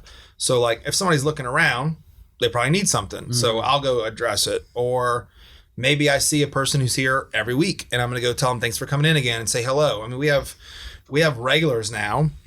You know, we have people that are here 2 days a week, 3 days a week. We have people that are right by us. Was one family, really 2 or 3 families that are in here at least 3 days a week. Dang. You know, and it's cool. And you talk to them and how things going. Oh, we've seen the patios coming along. How, you know, and it's like talking to friends because they're here so much, you know, and they obviously appreciate what we do. And it's nice to like, oh man, everything was delicious tonight. Or like, you know, I'll like, how was that? You know, they're one of the families is very particular about the way they wanted one of their pastas cooked. It's just our side of linguine. It's just olive oil, garlic, chili flake, salt, and fresh pasta, right? That's it. Well, they were particular about how they wanted theirs cooked. Well, I kept not being here when they would come in, and they kept having an issue with like how it was going to, and everybody's like, they're so difficult. The cats are so blah, blah, blah. They're so difficult. And so I went out one night, and I was finally here when they were there, and I was like, hey, listen. I was like, I know we haven't been doing a great job of getting this exactly the way you want it. It's not the way we normally do it. So it's not, you know, I don't blame the cooks and stuff, but I walked out, I'm like, you need to tell me what you want. And what I'm going to do, I was like, I'm not kidding. I'm going to make you this until you say it's perfect. Because y'all hear all the time. If I have to make you 5 of them tonight, I'll make you 5 of them. And then from there on out, I'll know exactly what you want. And I'm happy to make sure the rest of the staff knows exactly how you want it. Because they get like, they'll come with 5 people. They'll get like 3 orders of that. It's like they all like it. And so, you know, she tells me, pretty simple, go in the back, make it, bring it out. It's perfect. This is how we want it. All right, this is how you want it every time? Cool. So they come in, they say, hey, can you know, we want 3 orders linguine. Make sure Gavin knows it's the Katz's. Excellent. And the whole staff knows exactly how they like it now. And that's just, so when that comes in, tickets, the Katz's, boom, it's like that.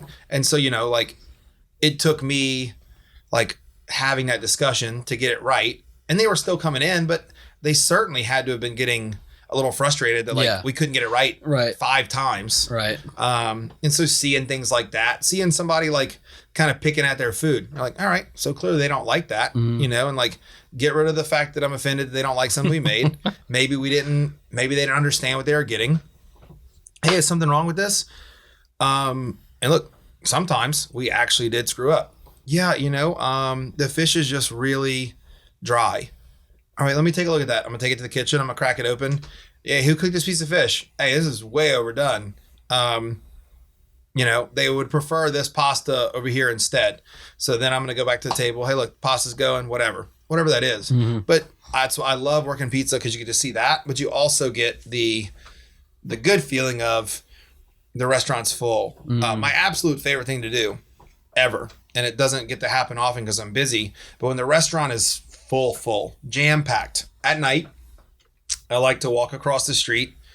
We have all big windows in the front, and I like to look in and see everybody in the restaurant having a good time. That's really cool. Like the best. It's the best feeling. You can see like families having a good time, and you're like, like you see, groups of friends chatting, and there's like a birthday party over there. And then you see people walking in, and the hostess knows them because they're there all the time. And it's just like, that's when you see it all. And you're like, man, all what we do, like all the work, this makes it worth it. Like looking up and seeing like, man, all those people are having a really great time at our restaurant. Like nobody in there's upset. They've all forgotten about their shitty start to the day, and they've all forgotten about, whatever. And they're just enjoying themselves. And it's hugely in part of because of what we've cultivated here and the whole experience. And that's just the best. That's the absolute most high you can get as a restaurant owner, is seeing that. That's cool. That's really cool. How does that compare to how you were kind of imagining that when you were a kid? I never thought about it from that when I was a kid. I thought about it when I was a kid, it was just cooking. Really? I wanted to cook. I loved to cook. When I was a kid, a chef, and like, it was cooking. And that used to be a thing until recently. Like now chefs have to think more about this and be more involved in this side of it. And I'm hugely thankful that I had a front of house background before I ever cooked professionally. Like I got into it knowing, I was like, look, I want to wait tables because I got to know how this whole system works. And I did front of house professionally for 9 years before I was a chef. And it was hugely valuable. I think, at times I'm like, man, if I had committed those 9 years to being a chef, I would probably be a much better chef. I would have that much more time. But I don't think I would be here. It would be a different thing. And, how did you get started? Like, what made you leave whatever job you were in to open up a restaurant? I'm super curious about this. I was working in restaurants before I opened this restaurant. What made you want to So my buddy and I had talked about it for a while. Just opening a restaurant. We had bounced some concepts around. I had a notebook full of ideas and stuff like that. And we actually looked at this building like a year before that came up for lease. It was just for sale. And we didn't have nearly enough money to buy a restaurant. We bounced around some ideas, and then it just kind of, we always talking about it and stuff. And I had ideas, but it was never like, I want to do one thing. It was just like, I want to do something. And I don't know what yet, but we're going to do something. And this spot came up for lease again. And like, while it came up for lease, I don't know why, like a couple days before, I had been saying something, like I had been thinking about a couple stuff, and I had kind of like, I remember we met, I was buying some bar stools for the Pelican House, and he helped me load some stuff up. And I was like, man, what would you think about doing like a wood-fired pizza, like Italian concept with like, and he was like, you got to be kidding me. He's like, I was going to ask you if you want to do like an Italian like pizza thing. And I was like, yeah, but like, I want to do like a strong Southern influence. I was like, I don't want it to be like Sicilian, like what everybody's grandma cooks. Like, I want to do this. And he was like, yeah, that'd be badass. And I was like, well, I wrote a menu yesterday, and that menu with like 2 changes, pretty much. That's it, was our opening menu. We changed very little. And I wrote it on like a napkin the day before, most of it, just scribbled, and it didn't change much. But that was, we talked about that. And he's like, that building we looked at last year, he's like, it's up for lease again, or it's up for lease now. Somebody bought it. They put a new roof on it, did some renovations. Now it's for lease. The restaurant that was there for the last year closed. He's like, you want to go look at it? Well, yeah. So we signed a lease on Valentine's Day, 2016. And then we opened up June 28th. So 3.5 months later, 4.5 months later, we opened up, and we did a lot to the building. Like the amount, like when people were like, how long ago did y'all sign a lease? And we're like, y'all open now? We're like, yeah, it was nuts. I mean, those 4.5 months were like opening a restaurant is the most stressful, crazy, insane thing I think you can do. Mm-hmm. Like Dave Chang has a really fantastic podcast, and he's a amazing chef. He's got a ton of restaurants around the world, Korean guy, but is like a huge influence on the dining in America today. And they do a pre-opening and post-opening diaries of all their restaurants now. So they've done 3 of them since he started his podcast.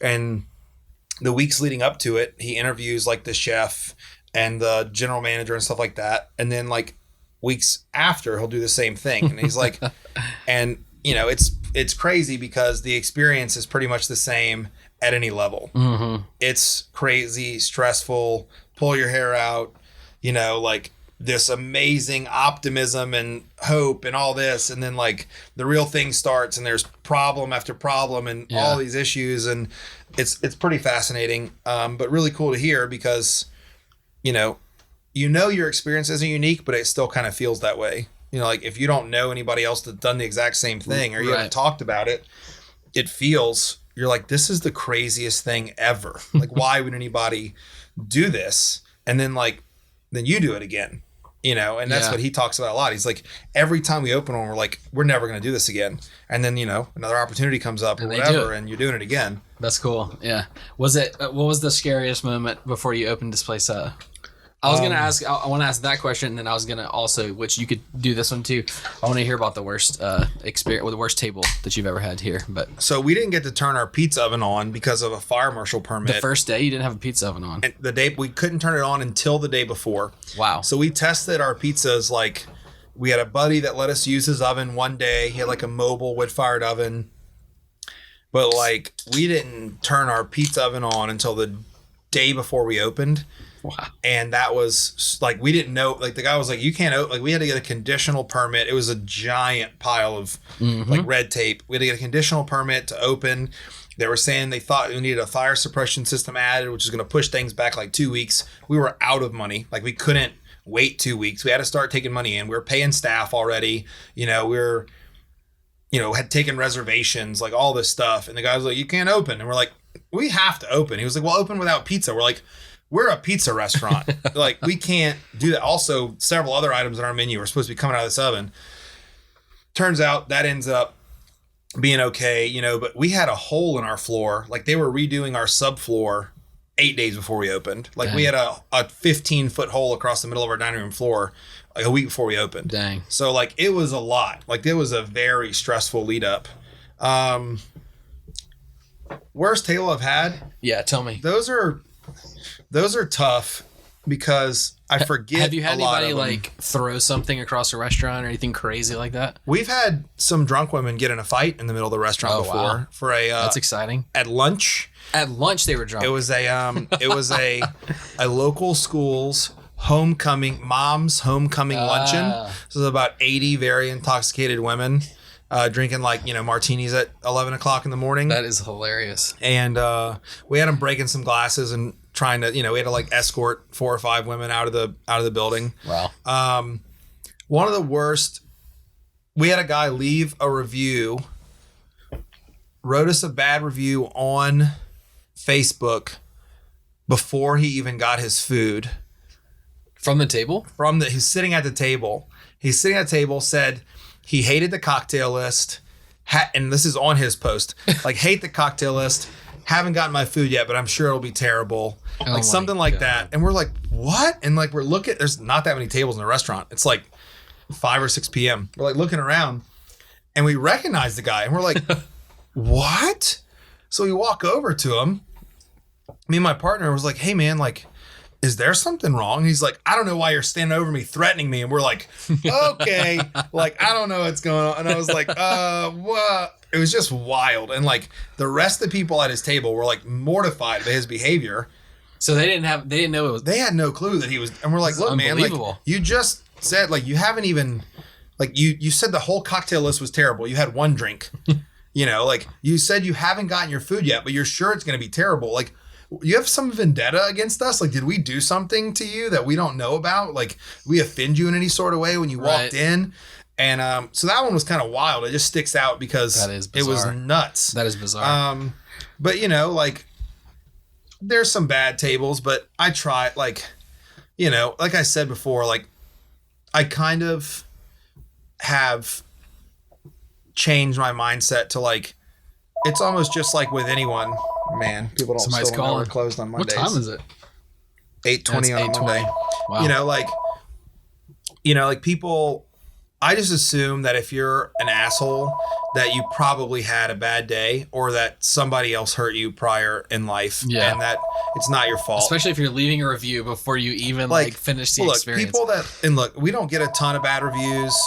But the type of people that leave reviews of restaurants are exactly that, right? Like, I've had some terrible experiences in my life at restaurants, at stores, at whatever. I've never once sent a complaint email. Never once have I sent an angry letter or wrote a negative review because I just moved on with my life. I might have not gone back to that place. Like, I could understand if somebody came in and I just insulted their children and, you know, poured some food on their head and then being like, I'm going to write a bad review about this place. But I cannot even grasp the mentality somebody has to have a dining experience and go, I'm going to rip these. Like, it's just very much to me like a feeling of self-importance. Like, people need to know what I think about this. And like, I got pretty strong opinions about a lot of stuff, but unless we're talking about that thing, I'm probably going to keep them to myself. You know, I'm certainly, like, if you ask me my opinion about a restaurant, I'll give you my unbiased, full-blown, truthful. If I think it's trash, you'll know, and I'll go into detail of why I think it's that. But I've never once written a review of a restaurant on the internet because, first of all, it's the internet. Like, who cares? You know, it's like, it's this reminds me, and I was going to ask you about this because but speaking your mind, just straight out speaking your mind, what you're thinking was, which I actually thought was awesome. And it may be because, like, I know you personally, but I thought that was like an awesome part of whenever you were on Chopped, because they took all of the parts where you were just like speaking straight and plain. They used all of those parts for you, and then like took all the rosy parts for like everybody else in the interviews, and they like made you look like the terrible guy. Oh yeah, which I thought was hilarious. I still get like hate emails and stuff when it airs again. When I get a fresh airing, like I'll get like 1 or 2 Instagram followers, and then like 2 just terrible emails and like a 1-star Google review from somebody who's like lives in Wisconsin. Has never been here. That's amazing. Yeah, it was wild because they interview me, and like, you know, when I talk about food, I talk about it very passionately, and like, you know, I talk about like how I learned all this stuff from my grandmother, and like I have this sense of like family, and never once they show anything that makes me saw it, like that makes me seem like a good, nice guy, like a human, and like a human, and then it's just like, you know, they made me look like just the biggest asshole. Like, I watched it and I was like, man, it really made me look like an asshole, you know, like, and look, I know I was very, and they also just kind of like, it's television, of course, right? So like, if you watch that and you can't go, they probably did a little bit of TV work there, then your opinion of hating me, I'm going to take a little less seriously, because you don't know that this is TV. Like, you can't tell that they're saying the same exact thing over and over with me. And like, And so like there's just some behind the scenes stuff that happens. They also interview you at the end. So you find After out everything you is lost. over. Yeah. Hey, by the way, you don't get $50,000, even though you thought you did. You don't get that. And we're going to do this 2.5 hour exit interview. Oh my. And that long? That long. And it's in your contract. You have to do it. Wow. And then we're going to rehash the whole day. And there's a producer that was taking notes on everything you did all day. So they're going to ask you like, hey, at this point in round 1, when you were doing this, what was going through your head? So you talk about that. And then they'll ask you a bunch of stuff about the other competitors and this and that. And like, if you don't give them an answer they want, they'll keep asking you questions until like they're going to get what they want. And like in the little stew room, we're all just sitting there. Those people, nobody's really talking in between rounds. So you're sitting there like thinking about what you did, and they'll come in with a camera. They're like, all right, so how was it? And nobody says anything. And so they have to ask you pointed questions. And they're like, all right, Gavin, do you feel like, and they're like, now answer the question in a way that we didn't ask the question. So if they say like, do you feel like you did really well in that round? So you have to say, I feel like I did really well in that round. Yeah. And so it's like, come on, like obviously. And look, I genuinely thought I was a better chef than everybody there. Mm-hmm. Like I've said plenty of times, like I was raised in a generation of like, don't do it if you're not going to try to be the best. Right. So I walk in there and I see these other chefs, and like also there's things that as a chef I hold very high in prestige, like cleanliness like that's not just me though, that's chef stuff. You're supposed to be clean. That's why they originally wore white everything, to show how clean they were. And this guy that's cooking next to me that turns out to win, that everybody thought I hated him because he had multiple sclerosis, which I didn't even know that until the show aired. Really? Yeah, they didn't tell us that or anything. That was like the whole theme of the episode. Yeah, they didn't tell us that. That was literally the storyline. They didn't talk about it in the thing. And he's like really messy, right? Like he's got stuff all over him. They changed his apron and his chef coat in between every single round because he just had shit all over him. Wow. And like, I don't know why this guy's this messy. And I don't know if multiple sclerosis still to this day is an excuse for that. Like, like slow down a little bit. Like stop flinging food on yourself. I don't know. He had food on his back after one thing. Wow. Like, I was like, this is wild that this is acceptable. Like, Gavin, how do you feel about him having food on his back? Like, and so they're saying stuff. And like one of the things I said that they quoted out of context, I said like, I would never allow him to work for me. I said something about like, like based on like I said something about how like he doesn't work clean and like, like I would never allow that in my kitchen. And they're like, could you say that again? And I'm like, I would never, like based on how he does this, like I would never allow him to work for me. And they just cut it like, I would never let him work for me. Like, and they made it seem like it was because he had MS or whatever. You were like the TV producer's dream. Oh yeah. I gave him some good material for no sure. Doubt. And, and then they did like, oh, we're going to move 3 people into the finale. We've never done that in the history of Chop before. And I was like, then why are you starting it today on my episode? Like, I'm trying to win $50,000, like money that I could certainly use for this restaurant. Like, right. You open a restaurant, you're in debt up to your eyeballs. And, so that happens. And then just a bunch of other stuff that I feel like I sound bitter talking about, so it's probably best if I don't. I wanted to ask you about it because I think I don't know if it was like we went to the Pelican House and watched the episode. Yeah. I think it was the first one, and then I think maybe I don't remember how I found out, but I found out from you directly or indirectly that they like did all kinds of stuff. So I was going to ask you, first of all, which we just talked about it for like 10 minutes, but what was it like being on TV? I want to hear some behind the scenes type stuff, but then also like they basically rigged the episode for the guy. Yeah. So they added time to the clock, which technically they can do when you read all the rules. It basically says the rules are just for you. Yeah. The producers can do whatever they want. Of course. So, but I find out like I'm asking these camera guys and producers, some of which have been on the show from day one. They added, so the guy cuts open his pork chop and it's raw, not undercooked. It is cold and pink and still raw. Wow. Because he tried to cook a double cut pork chop in 30 minutes. And I saw him cut that double cut chop and I was like, this guy's going home. No way he's cooking that. All I have to do is not be the last place. I'm moving to the finale, like the finale round. And so he cuts it open and the judges see it on camera. And then you hear all this chatter and there's like a minute left. I'm plating. Other guy next to me is plating. This guy's got a raw pork chop. He's like, oh, fuck. They go, add 6 minutes to the clock. I'm like, what? This is the whole premise of the show, is that we have a time limit. Right. So they add 6 minutes to the clock. They don't show that on television, obviously. No, I had no idea. So then they move that along. And then not only that, he dropped 2 of his pork chops on the ground, rinsed them off in the sink, still uses them, which they've never allowed that. Like, if somebody drops something on the ground on chop before, I've seen episodes where they go, you can't use that, throw that in the trash. Right. Well, this guy, they let him use it. And then they add 6 minutes to the clock.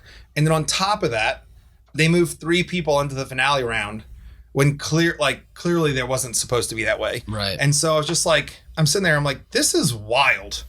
Like, what is going on here? And then we move to the dessert round, and they tell me in the finale that they chopped me. Like, we had to chop you because we didn't like your plating in the first round.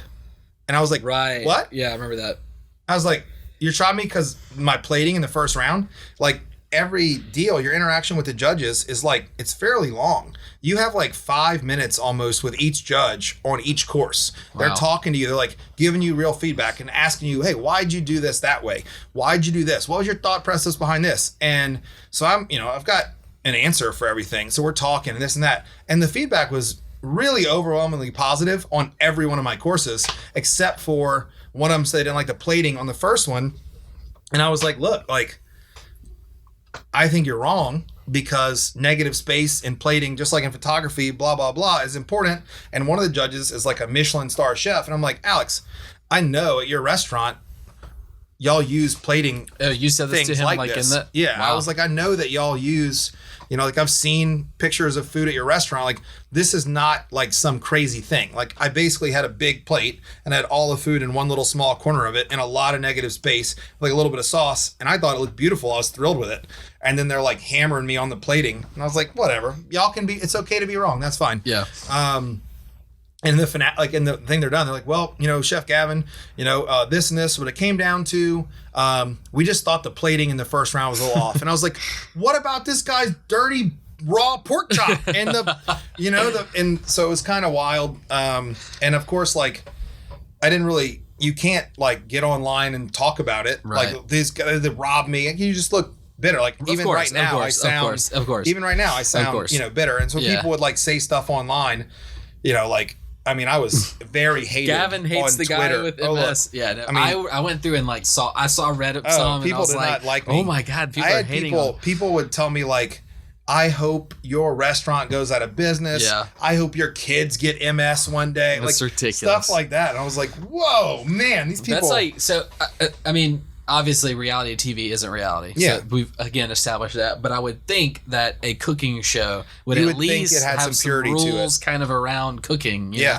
Anyways, so still on the TV show, because I'm curious. So in the TV shows, we watch like a few of, cooking shows. Everybody does, but they're always like, and it's again reality TV, but they have the suspenseful music. It's coming down to the last final second, and then like they barely get their food on their plate, and then is that like what it really was like happens? that for a lot of people. I'm sure it's not like that for everybody. One of the rounds, so for me, I was very methodical. Like, you kind of had a plan pretty good. I literally wrote like a prep list for each thing. I would grab a bus tub. I would walk into I took the first 2 minutes to do almost nothing. Like, all right, I'm going to think this whole dish through. I'm going to have a plan for each component. And this is stuff that I've planned in advance. Like, all right, I'm not like a lot of people you see them, they just take off running and they're looking around. Okay, I'm going to sit here for 1 sec. I'm going to go, all right, I need to use these 4 ingredients.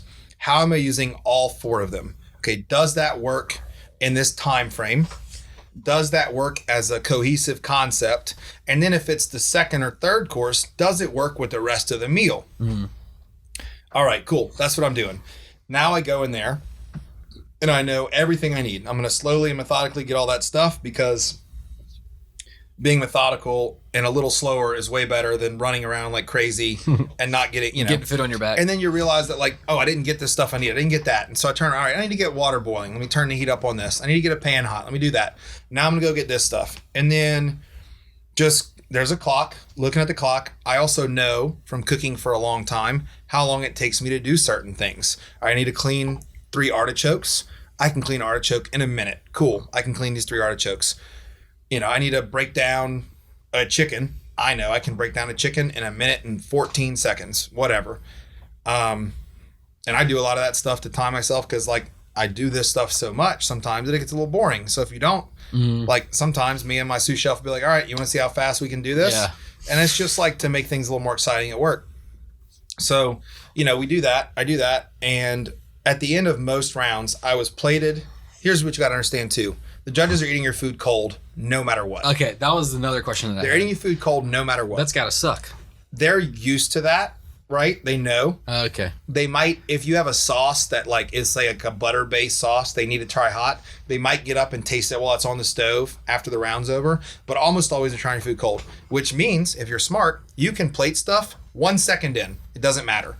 So if you have one component ready, put it on the plate as soon as it's ready. Because why wouldn't you? Because they're going to eat it in 30 minutes anyway. Right. So a lot of people are like, oh, I'm at a restaurant. I got to plate food all at one time. You don't need to do that. If you're serving rice, for instance, you can put the rice on the second it's cooked and you're serving a piece of chicken with it. The second the piece of chicken's cooked, put it on the plate. And then the last minute, all I have left to make is my sauce. My sauce is done. I drizzle my sauce, but everything else is done. So I would go get my plates 5 minutes into the round, lay them out. And I would go, as soon as anything's done, it's going to go on the plate. As soon as something's ready, it's going to go on the plate. And then also an understanding of like, as a chef, like I'm looking, all right, I'm not going to wait until a minute left to plate because I know that that's stupid. So 4 minutes out for me was everything needs to be going onto the plate because what if something messes up? Yeah. I need a little time to fix it. So usually by the time the countdown was starting, I was like wiping off my station, wiping my knives, like standing there, like done. And of course, even on TV, they don't show that. They show you like, it's a clip of me plating from 5 minutes before that they're showing. Okay, yeah. 1 second left. Right. That's what I was like, there's no way they come down every... not one single time in 6 rounds played it to the last second. Not one time. So a couple of other chefs didn't either. A couple of chefs were down to the last second, on a couple of rounds. I think it's a very different deal. I think the more experienced cooks that are cooking every night in a restaurant, like we're cooking under the clock all the time. Like it's not an actual clock saying like, if you don't give me this plate in a certain time, you're done. But when a guest orders a dish, they expect to come out in a certain amount of time. That dish comes in, we're cooking on the clock. So we cook on the clock constantly. And so it's not that different from that. And you're only making 4 plates, 3, and then 1 for the judges. They tell you, try to make one pretty for the pictures. They're going to pick the prettiest one for the pictures. Or just try to make them all look the exact fucking same and make them look really pretty because you know what you're doing. If you can't make 4 good plates, the app round is 20 minutes. That one's pretty fast. 30 minutes is a good bit of time to cook food, especially considering there's ways to get everything done in that amount of time as long as you are smart about what you decide to make. Don't make risotto. Don't do it. It's never worked out for anybody on Chop before. Don't do it. You know why else? Because even if you get it done, it's going to sit there for 30 minutes. And even if you cooked it perfectly, now it's overcooked for sure. So wouldn't you rather cook something that like doesn't continue to get worse as it sits there? So I'm less familiar with Chop because I think I've probably watched like your 2 episodes and maybe like one other one. But what do you know going into like before you even go? And then what do you know like right before they say go? For us, we knew the theme. So for us, it was an Alton Brown Challenge tournament. So the whole theme of the tournament was the science and technique of cooking. My episode was going to be smoke. So smoking foods, smoked foods. You knew that like before? I knew that going in. Got it. And then if you made it to the finale, it was going to be a combination of all 4 episodes. There was smoke, molecular gastronomy, fermentation, and I forget what the other one was, regardless. And then right before it starts, so about 3 minutes before they say go, you see what's in the basket, but only because they have to do shots. So they have you opening the basket, taking the stuff out. That's the first time you see it. Then you put everything back in. They film that one more time because they have to make sure they get everybody's reactions. Got it. Then they take it out of the basket, they put it in front of you, and then 30 seconds later they say go. So you have about 2 to 3 minutes to process in your head what you can start doing. So if you're really smart, that you take that time to get the dish nailed out in your head, and then you might take another minute to like organize what you have to go do, and then you take off and you go get all your stuff done. I think a lot of chefs take that time, and they're not also like having a good understanding of food. Like they give you a hard-boiled egg. How many things can you think of in your head that reasonably use a hard-boiled egg, like that you have to use? All right. Like if you're from Louisiana, you might go, all right, potato salad, egg salad. What else gets a hard-boiled egg? Not a lot of stuff. You know, if you know a lot more about food, you can go, all right, a niçoise salad is like a French tuna and green bean and olive. And okay, niçoise salad has a hard-boiled egg, but these are kind of overcooked. So that would be like a really perfectly cooked, like still a little not rock solid in the middle. What else uses a hard-boiled egg? Sauce gribiche is a French sauce with like capers and pickles and this and that. If you don't know these things, right? So you're illustrating in real time. One of my other questions was I watch cooking shows. Well, okay, the normal experience, restaurant experience, you go out, especially like kind of not the higher end experience. You go out and you look at the menu and you're like, oh, I know what that is. I know what that is. I want to get that. You kind of know what to expect. Watching TV shows, and especially some of the TV shows where they're doing crazy stuff, like even in most of the episodes that you were in, it's literally, to me, because I'm super unexperienced, don't know anything about cooking, it's literally like magic. And you're just explaining how to use a hard-boiled egg and like 6 different things, and I know like deviled eggs. So how do you get from A to B, I guess? Is it literally just, it's a craft and you have to spend years doing it, or how do you kind of explore like possibilities? I've got a giant collection of books that I've read, and I've ingested a huge amount of food television and food media, and then food and cooking has been my number one interest most of my life. I went through a phase where I did a lot of competitive shooting, loved that kind of stuff. I went through a phase where I played paintball for a long time, loved that. But underlying that whole time, I was always into food and cooking. So literally since I've been a kid, this has been one of the things that I've paid attention to the most across the board. So 25 years of like being into something in a way that like I get really into stuff. I'm not really into moderation. I'm really into it. Like if I'm into something, I'm the most into that. I'm going to read all the books on it. I'm going to read all this stuff. I'm going to listen to all this stuff on it. So it's just time and the amount of knowledge you can absorb. Is it whenever you're thinking through, like say on the TV show, for instance, you open the box and see the ingredients, are you thinking through like more of like a catalog of knowledge that you have, or is it like you're creating something in your head real time to do? So for Chopped, by the way, it's like 2 hours, so let me know when you have to go. So for Chopped, the deal is, like I want to do something unique kind of, but I'm going to fall back on something I'm comfortable with so that I know for sure I'm going to put out something that's good. So like,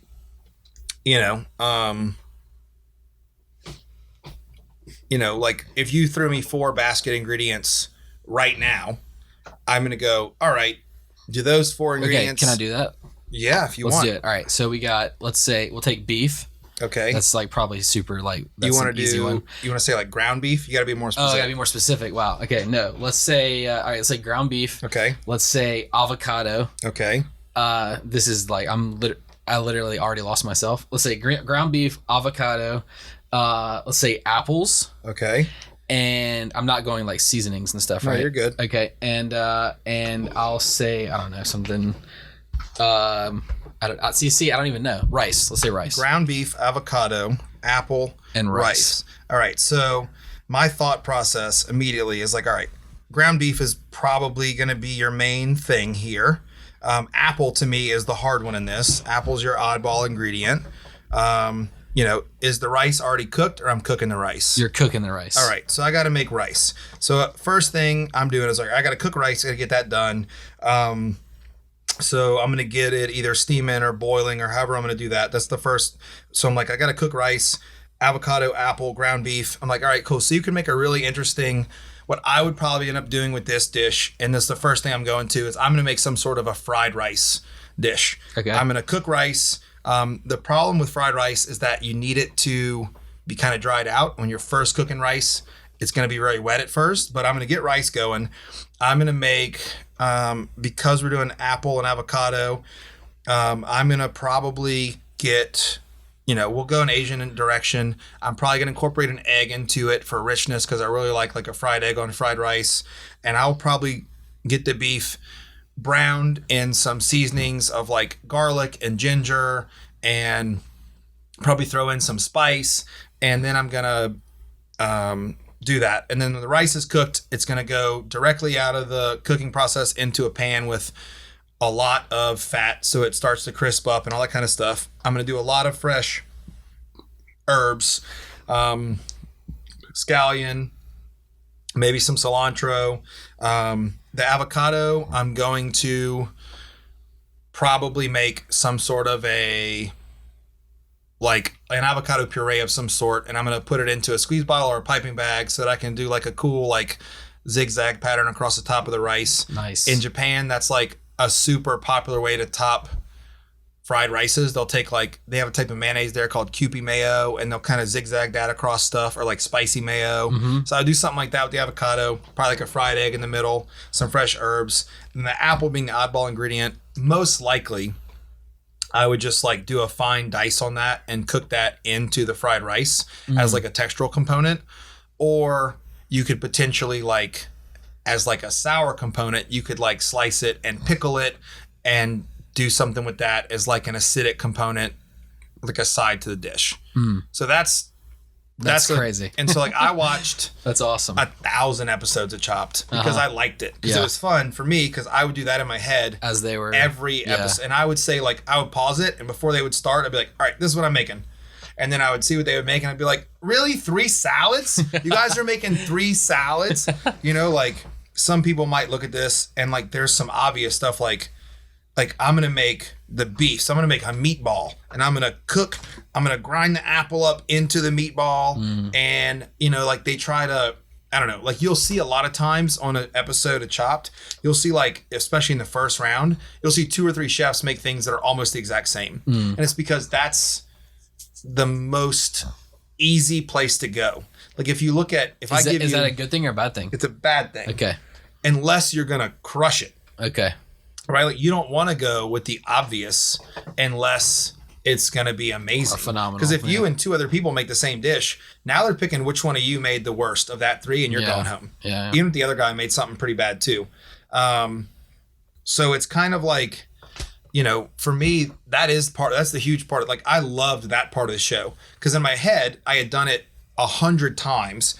And I'm like, that would be good. I know I could do that. I know I could do that in 20 minutes too. And you get to do it on the show. In the first episode, I did 3 dishes, and I was wiping up my board at the end. I'm like, I'm really happy with that food these judges are about to eat. Not only is it good for Chopped, that's delicious. I would eat the shit out of that. That's good. And, and then the judges eat it, and they confirm yeah, this is actually really good. The flavor that you developed in that short amount of time is really impressive. And you're like, oh, thanks. I did this and this and that. And I did this. And, they'll ask you a question about something else. And you go, yeah, I'm good at this. It's a nice validation. I knew that I would do this, and I knew exactly how it would taste. And I did it. They did it, and it was fun. There's not really that in a restaurant, ever really. You do that with a dish. We might work on a dish, conceptually. I might think of it, and I'll jot it down. And then, I write the idea down. And when it's time for the new menu, we're like, all right, let's start doing some recipe testing for the new menu.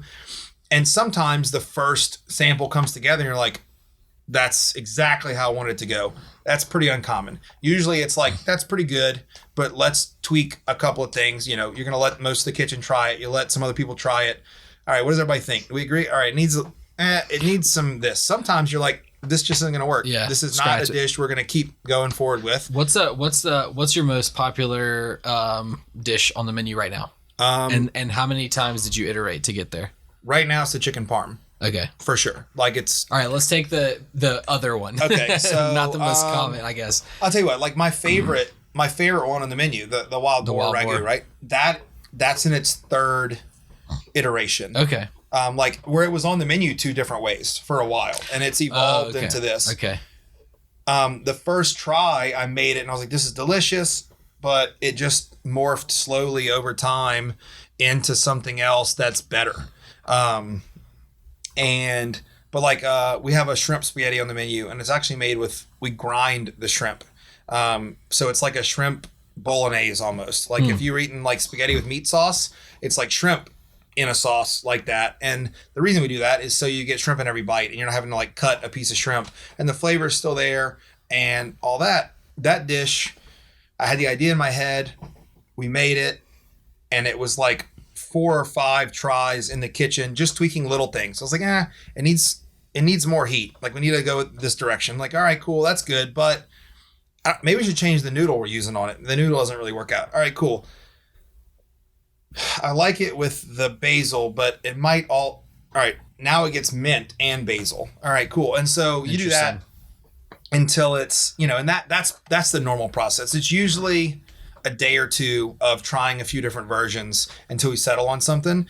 But sometimes you try it, very rarely you try it, and it's like, that's perfect. We're not going to change that. But it happens every now and then. What's one that's not on the menu but you're working on right now?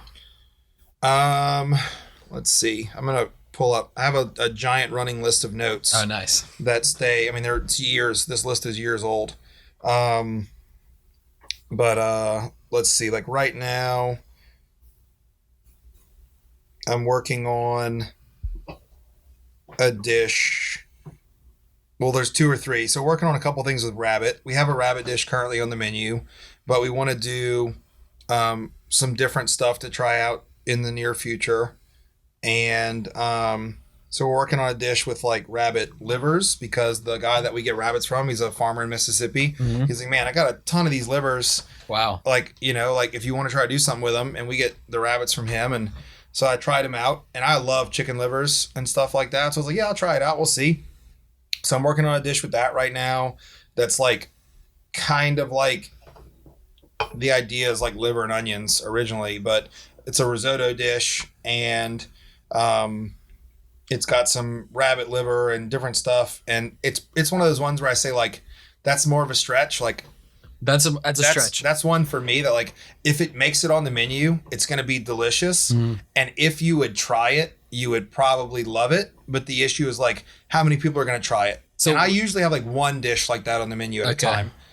Where it's like, is it like, does it say on the menu? Oh, it's going to say rabbit liver. Yeah. You don't have some fancy hideaway name? No. And what we'll typically do is we'll typically tell the servers like, look, I would love for you to tell every table that that's chef's favorite dish right now. And some people are going to go, I like liver. I'll try it. We had a chicken liver dish on our menu in different forms for 2 years. Different variations of the same kind of dish kind of played around. And we had some people that like came every week for it. Oh, it's so good. We love it. And then some people were like, would never order it. And that's fine. For me, if I love it and I think it's awesome, every now and then it's okay if it doesn't get sold that much, Right. And that's one of those. But then we're constantly working on just like kind of different stuff. Yeah. I think I would definitely not pick rabbit liver. Yeah. But if I go to a place and the waiter says this is the chef's favorite and it's delicious, I would probably pick it. And look, if I'm talking to tables, I actually was gonna say this earlier. I've literally never been to a restaurant where the chef came out and talked to me. Yeah. It's never happened. So like if I'm talking to a table and like, let's say they come in and they're like, hey, is the chef there? We'd love to talk to him. Unless I'm just buried in the weeds, I'm gonna go talk to him. Right. And if they're like, hey, what's your favorite? I'll tell them. And if it's something that's a little more out there, I'll be like, listen, just try it. If you don't like it, really no harm, no foul. I'll take it off your bill and I'll get you something else. But you should really try it. Like, and you have to read that, like if it's the kind of table that like, they were going to order a pepperoni pizza and they're not the most adventurous eater, then maybe that's not for them. But if they say like, I grew up eating liver and onions at my grandma's house, like, oh, then you need to try this. This is going to blow your mind. Yeah. This is that done by somebody who took a lot of time to try to make it as good as possible and be really thoughtful and delicious and different and unique. And when you eat it, it should remind you of what you ate as a kid. Like for me, like my granny used to cook liver and onions and it was almost always served with either mashed potatoes or rice and gravy. And so for me, like the risotto's the rice, and then we're going to do like a super reduced, rabbit stock with all the carcasses and all that stuff. You make a stock that's really flavorful. That's the gravy. You fry the rabbit liver. Rabbit livers are unlike chicken livers. Chicken livers, you got to cook till they're almost all the way done. A little bit of pink. Rabbit livers, if you cook them all the way, they tough as shit. Really? So you got to cook them like it's almost like beef, like medium to mid-rare. They have like red inside. They're delicious. They're so good. They don't taste irony or livery. They're delicious. I didn't try them for the first time until like 3 or 4 weeks ago, testing some recipes out. And I ate it and I was like, oh my God, that's freaking good. Nice. Like that's super cool. And the guy's like, man, I got a freezer full of them. I need you, if you could try to sell them, I'll hook you up. And nice. And I was like, well, yeah, I mean, does he like raise rabbits? He raises rabbits. Okay. Yeah, he sells them to restaurants. He's a meat rabbit guy. Him and his wife, so we work with a lot of local farms. I was going to ask you about the local stuff too. Yeah, so they're right outside of Mississippi. That's all they do, raise rabbits. I mean, I'm sure they do other stuff, but that's their main deal. They raise rabbits for restaurants. It's really high quality stuff. It's all vegetarian feed. There's no antibiotics or hormones or any of that kind of stuff. And it's delicious. And it's like a really sustainable food source because they eat grass and lettuce. Yeah. And they produce this fantastic high quality protein that's delicious. And then we work with we get all of our pork locally. We get our beef from Texas. A lot of our produce comes from farms around here. And with produce especially, freshness is killer. You can't freeze most produce and it turn out good. But yeah, I mean, I don't know where we went with that, but I don't know. I'm just learning. That's what I'm here to do. I wanted to ask you too about where you're headed, I guess. Okay. But I did also want to ask you, I can't leave without asking you about Pelican House because you had your middle name, Strong Opinion, as personally declared. So I was going to ask you, what was your take of the Pelican House situation? Because we had the restaurant, and then this is my take because I haven't talked to you about it actually, but restaurant closed, and then this letter came out from Gavin, and everybody was like, oh, we hate Gavin, and all this stuff. Yeah. So Baton Rouge is a tough town in the sense that it's a town where they're still opening chain restaurants that do really well. The year Pelican House closed, they opened a Golden Corral. They opened 2 Applebee's in town. And you look around, you're like, everybody knows these places aren't good, right? But they're full. And then there's restaurants that are good, that are empty. And you're like, man, that's tough. That's a tough thing to see. I'm certainly not blaming Baton Rouge for our stuff. Our rent was really high. It was a giant building. The last year we were open, we had 2 AC units go out, a hot water heater go out. We had a water main burst under the parking lot. Wow. We had $45,000 in unexpected building maintenance costs hit us within a 4-month period. You can't budget for that. Yeah. It's not a thing. And we were already, struggling with a high rent in a tough location. And it was just a matter of, this was still open, or this was, open, and I'm trying to do both. And it was just a matter of I'm miserable. I'm not enjoying this. This is a lot of work, and I don't see us digging ourselves out of this hole in a way that's reasonable or anytime soon. And I'm looking at 5 years of hating this to maybe get out of it, or we can just close it and I can focus all of my attention over here. And it was wild. It was fate. It was some crazy stuff. I had a conversation with my dad, who was one of the investors in the Pelican House originally before I was even involved. And he was telling me, he's look, man, he's if you want to let it go, if you think it's best to let it go, let's do that. I'm like, oh, I don't know. A lot of people invested money in this place. I feel terrible, not getting their money back and stuff. And, I can just work harder or whatever. We'll figure it out. And then I opened this book. It's a Timothy Ferriss book, Tribe of Mentors, where he interviews all these people. And the very first person he interviews is a girl named Samin Nosrat. She's a chef. She just had published Salt, Fat, Acid, Heat, which is a New York Times bestselling cookbook, had a little Netflix special. I'd seen both of those. And 4 or 5 lines in, she says, it's the first page of Timothy Ferriss's book after the little, prelude or whatever. And she says, closing a restaurant is not always a bad thing. Like sometimes it's a good thing, blah, blah, blah. And like, so I read that and I'm like, oh my gosh, like this is wild. Like I got this book a month ago. I open it today. I had this conversation with my dad yesterday. Yeah. It's the first thing I read. And then I had also watched a Netflix documentary called 42 Grams. And it's about this couple that owned a restaurant together that were trying to get a Michelin star. And he said something in the opening lines. And I don't remember what it was, honestly, but he said something and it was about passion and about loving what you're doing and about being happy with what you're doing. And I remember listening to him say that and I paused it and I started like crying. And I was like, how profound. Like that's so profound. That was the day before that. Wow. And so all this kind of happened at one time and I was like, I reassessed and I was like, man, like I'm really just not happy doing this anymore. And it's putting a huge amount of stress and strain on me. And, you know, I just don't want to do it. And, you know, when I was like, at that point, I was like, man, you know, all my friends in Baton Rouge that are chefs, all my, like, I mean, I've been in the service industry in Baton Rouge for 10 years. They all think the same stuff I think. And I was like, I'm going to write this letter and say the stuff that nobody that has a business in Baton Rouge can say because it would ruin their business. Mm-hmm. But I don't anymore.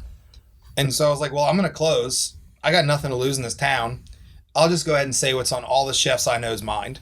So as much like public scrutiny as I got from people, like all my friends that were chefs and people that didn't even know me that were chefs and stuff, were like private messages, be like, hey man, like thanks for saying that. Like thanks for saying what we can't say. So like that was I didn't really need validation, but it was nice to hear from other chefs and other people in the business that were like, yeah, it does suck to leave your restaurant you put 14 hours in and you were dead all night. And then you drive past Chili's and there's a line of people out the door. Yeah. And the food's the same price. Yeah. You're like, I'm not even charging people more. And like, you'd rather support that than me. Like, it's kind of disheartening. And then also, you know, like, and not to say that we were perfect. Look, man, we had plenty of shortcomings. We did a lot of things wrong. And had plenty of issues of our own. So not to say that like, oh, we closed because of Baton Rouge. That wasn't what that was about. We closed because of money and because of just business stuff. But on my way out, I was like, let me just speak up a little bit for everybody that's struggling with the same stuff. So do you think it's gotten any better since you wrote the letter? I think to some extent, you know, and I did say like, look, I said in the letter, like there's plenty of great chefs in this town doing great stuff. Support those people. Stop going to chain restaurants and support your local chefs. I have friends in town and I had friends at the time that like I think were great chefs doing really great stuff. And that letter was more for them. It wasn't for me anymore. I didn't care. I was gone. And it was just like, man, if I can at least get some people to have a conversation and go, yeah, maybe we shouldn't all go to Applebee's again. Or like, look, I love P.F. Chang's. Fantastic. I love Chinese food. I think it's one of the best chains in America. But like, if I have a choice to go to P.F. Chang's and spend the exact same amount of money as I do at Beau Soleil, which is a family-owned restaurant 250 yards away, that's the same price, that's delicious, that, you know, if they do well, the two owners that put everything on the line to open it, they succeed versus some big corporation. I would much rather spend my money there, you know, if I have a choice. And you do have a choice. Mm-hmm. And so that was it.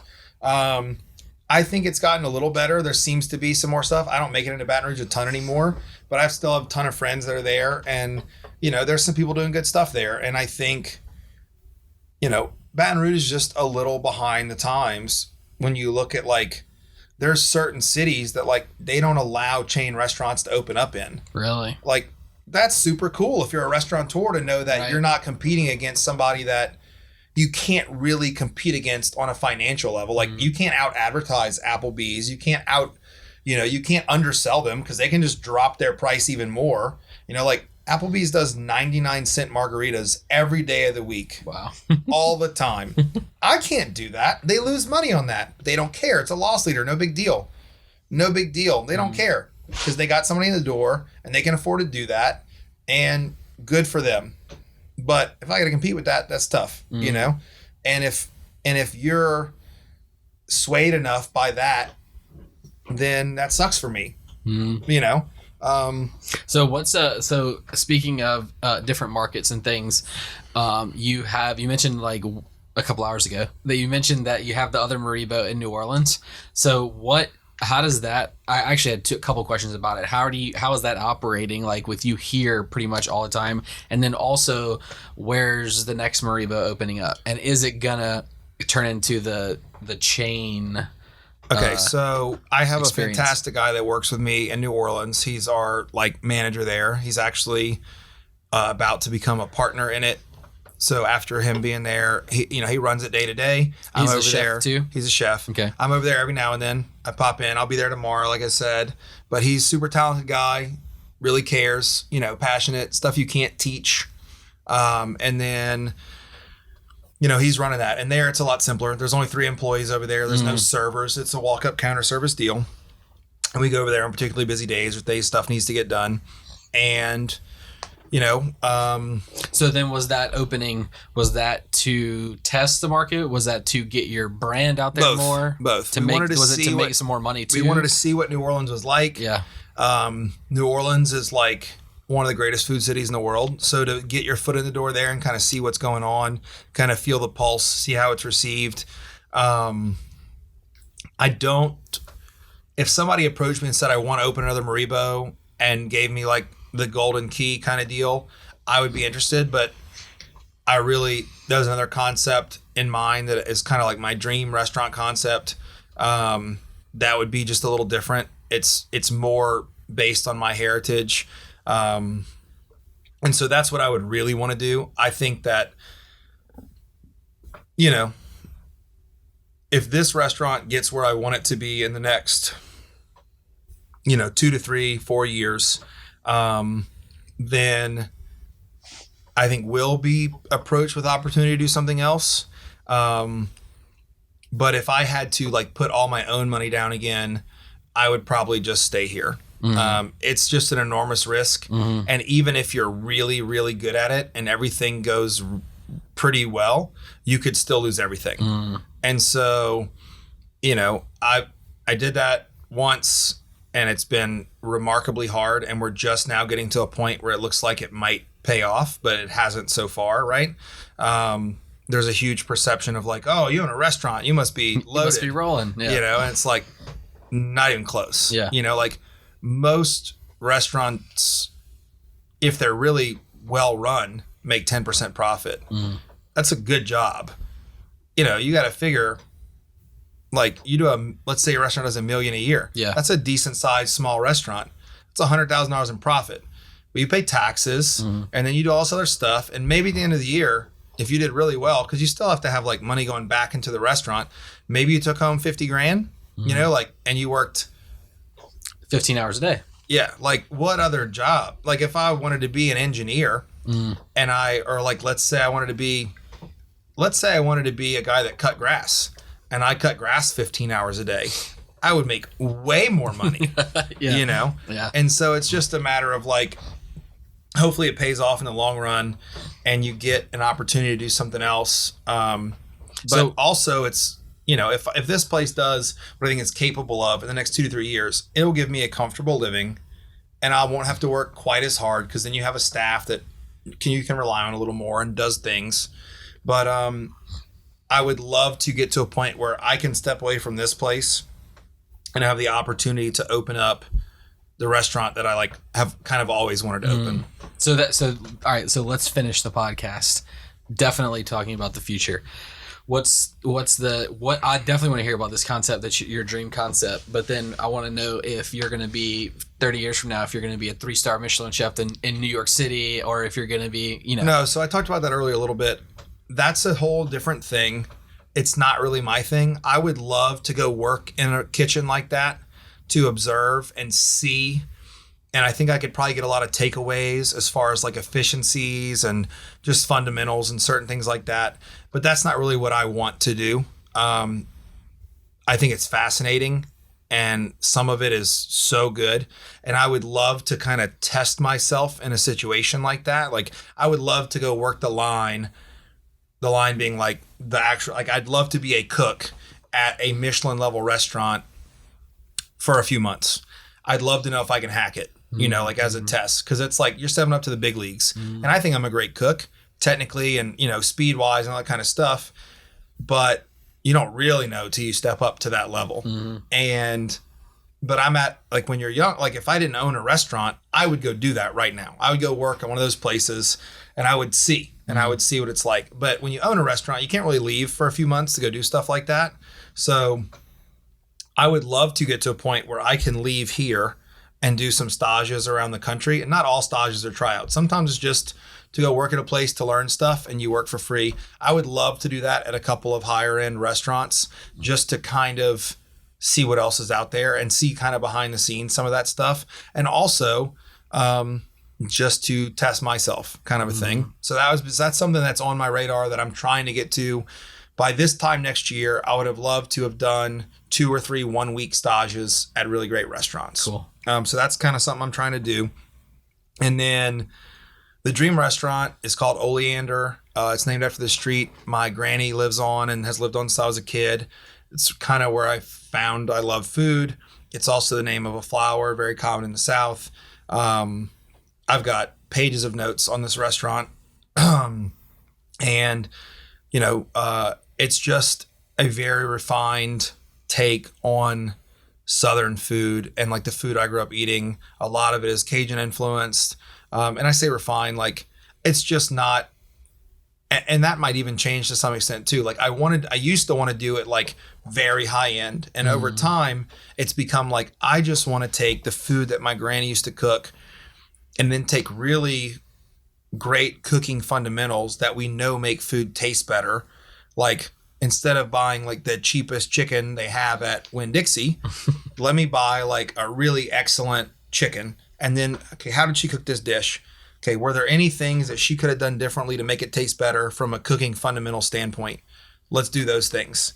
Instead of using water to add to a dish, we're going to add chicken stock made from all the bones of that chicken. So it's going to have more flavor. And instead of using like, Tony Chachere's, we're going to use, really good spices that are like freshly ground and still intensely flavorful and all this kind of stuff. And the end result is going to be something that when you eat it, it's going to remind you, or at least for me, man, this tastes so much like my childhood, like just like at Granny's house, but it's even better. And, or it's just different. Like, yeah, it looks like, or it tastes just like that, but it looks like something totally different. And that's kind of where I would like to see it. So it's a strong, like it's a lot of Southern stuff, which,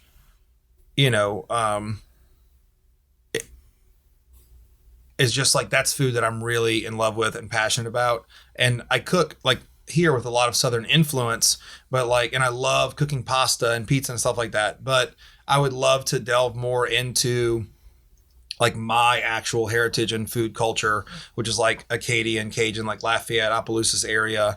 I grew up with that. Like my uncle still owns a butcher shop and grocery store in Washington, Louisiana, where he makes, in my opinion, like legitimately some of the best sausage I've ever eaten in my entire life. He makes boudin like once every couple of years because he thinks it's a pain in the ass. He doesn't like to make it. But like, I grew up around that. And I grew up around like go and get vegetables out of my granny's garden to, that's what we're having with dinner. Like what's in season, cucumbers, tomatoes, like that's what we're having with dinner tonight because that's what's in the garden. And we're not going to buy vegetables from the grocery store when there's stuff in the garden because she was raised in the Great Depression. And so like, I don't remember ever having a steak at her house ever. It was cheap cuts of meat. It was like everything was in a gravy and cooked for a long time. And it was like anybody can make a steak taste good if you buy a really nice steak. But if you have like these cheap gristly cuts of meat, it takes a really know what you're doing. Like you got to know what you're doing to make that delicious. Yeah. And so I grew up with that. And so that's kind of where I see it. I've got a lot. I mean, I could talk to you about that restaurant for like 4 more hours. So we can't go there, but we could go there. That's kind of where I see myself. Like I see myself doing this for a while. If something comes along, if the right opportunity came along for me to do Oleander in a place where it was low risk, for me, where it wouldn't create, like, I just don't want to deal with the stress again. Like I'm confident in the food and stuff like that, but I don't want to be worried every day about like, like, am I going to be able to afford to like pay payroll and stuff? I don't want to go through that again. Is there any, to push you a little, is the success of Maribo, attributed a lot to the stress that you went through? Probably. Yeah. Like, would you be able to craft the vision of Oleander? Oh yeah. Without No, for sure. I think you can. I think a lot of the stress came from, oh, it's your first time doing this. You're doing it. You're figuring everything out as you go. Mm-hmm. Like, I could do, like, if we could redo this again from the beginning, knowing what I know now, we'd be so much further along, and we would have made so many fewer mistakes, and we would have, it's huge. So, like, I could, like, if I had the same amount of money I had to open this place, to open Oleander, I would do it much better. That being said, even still, you still put a lot on the line, but I don't think putting all that on the line I think that actually is, if you are the type of person that really wants to be successful, then I don't think you need the fear of failure to push you forward.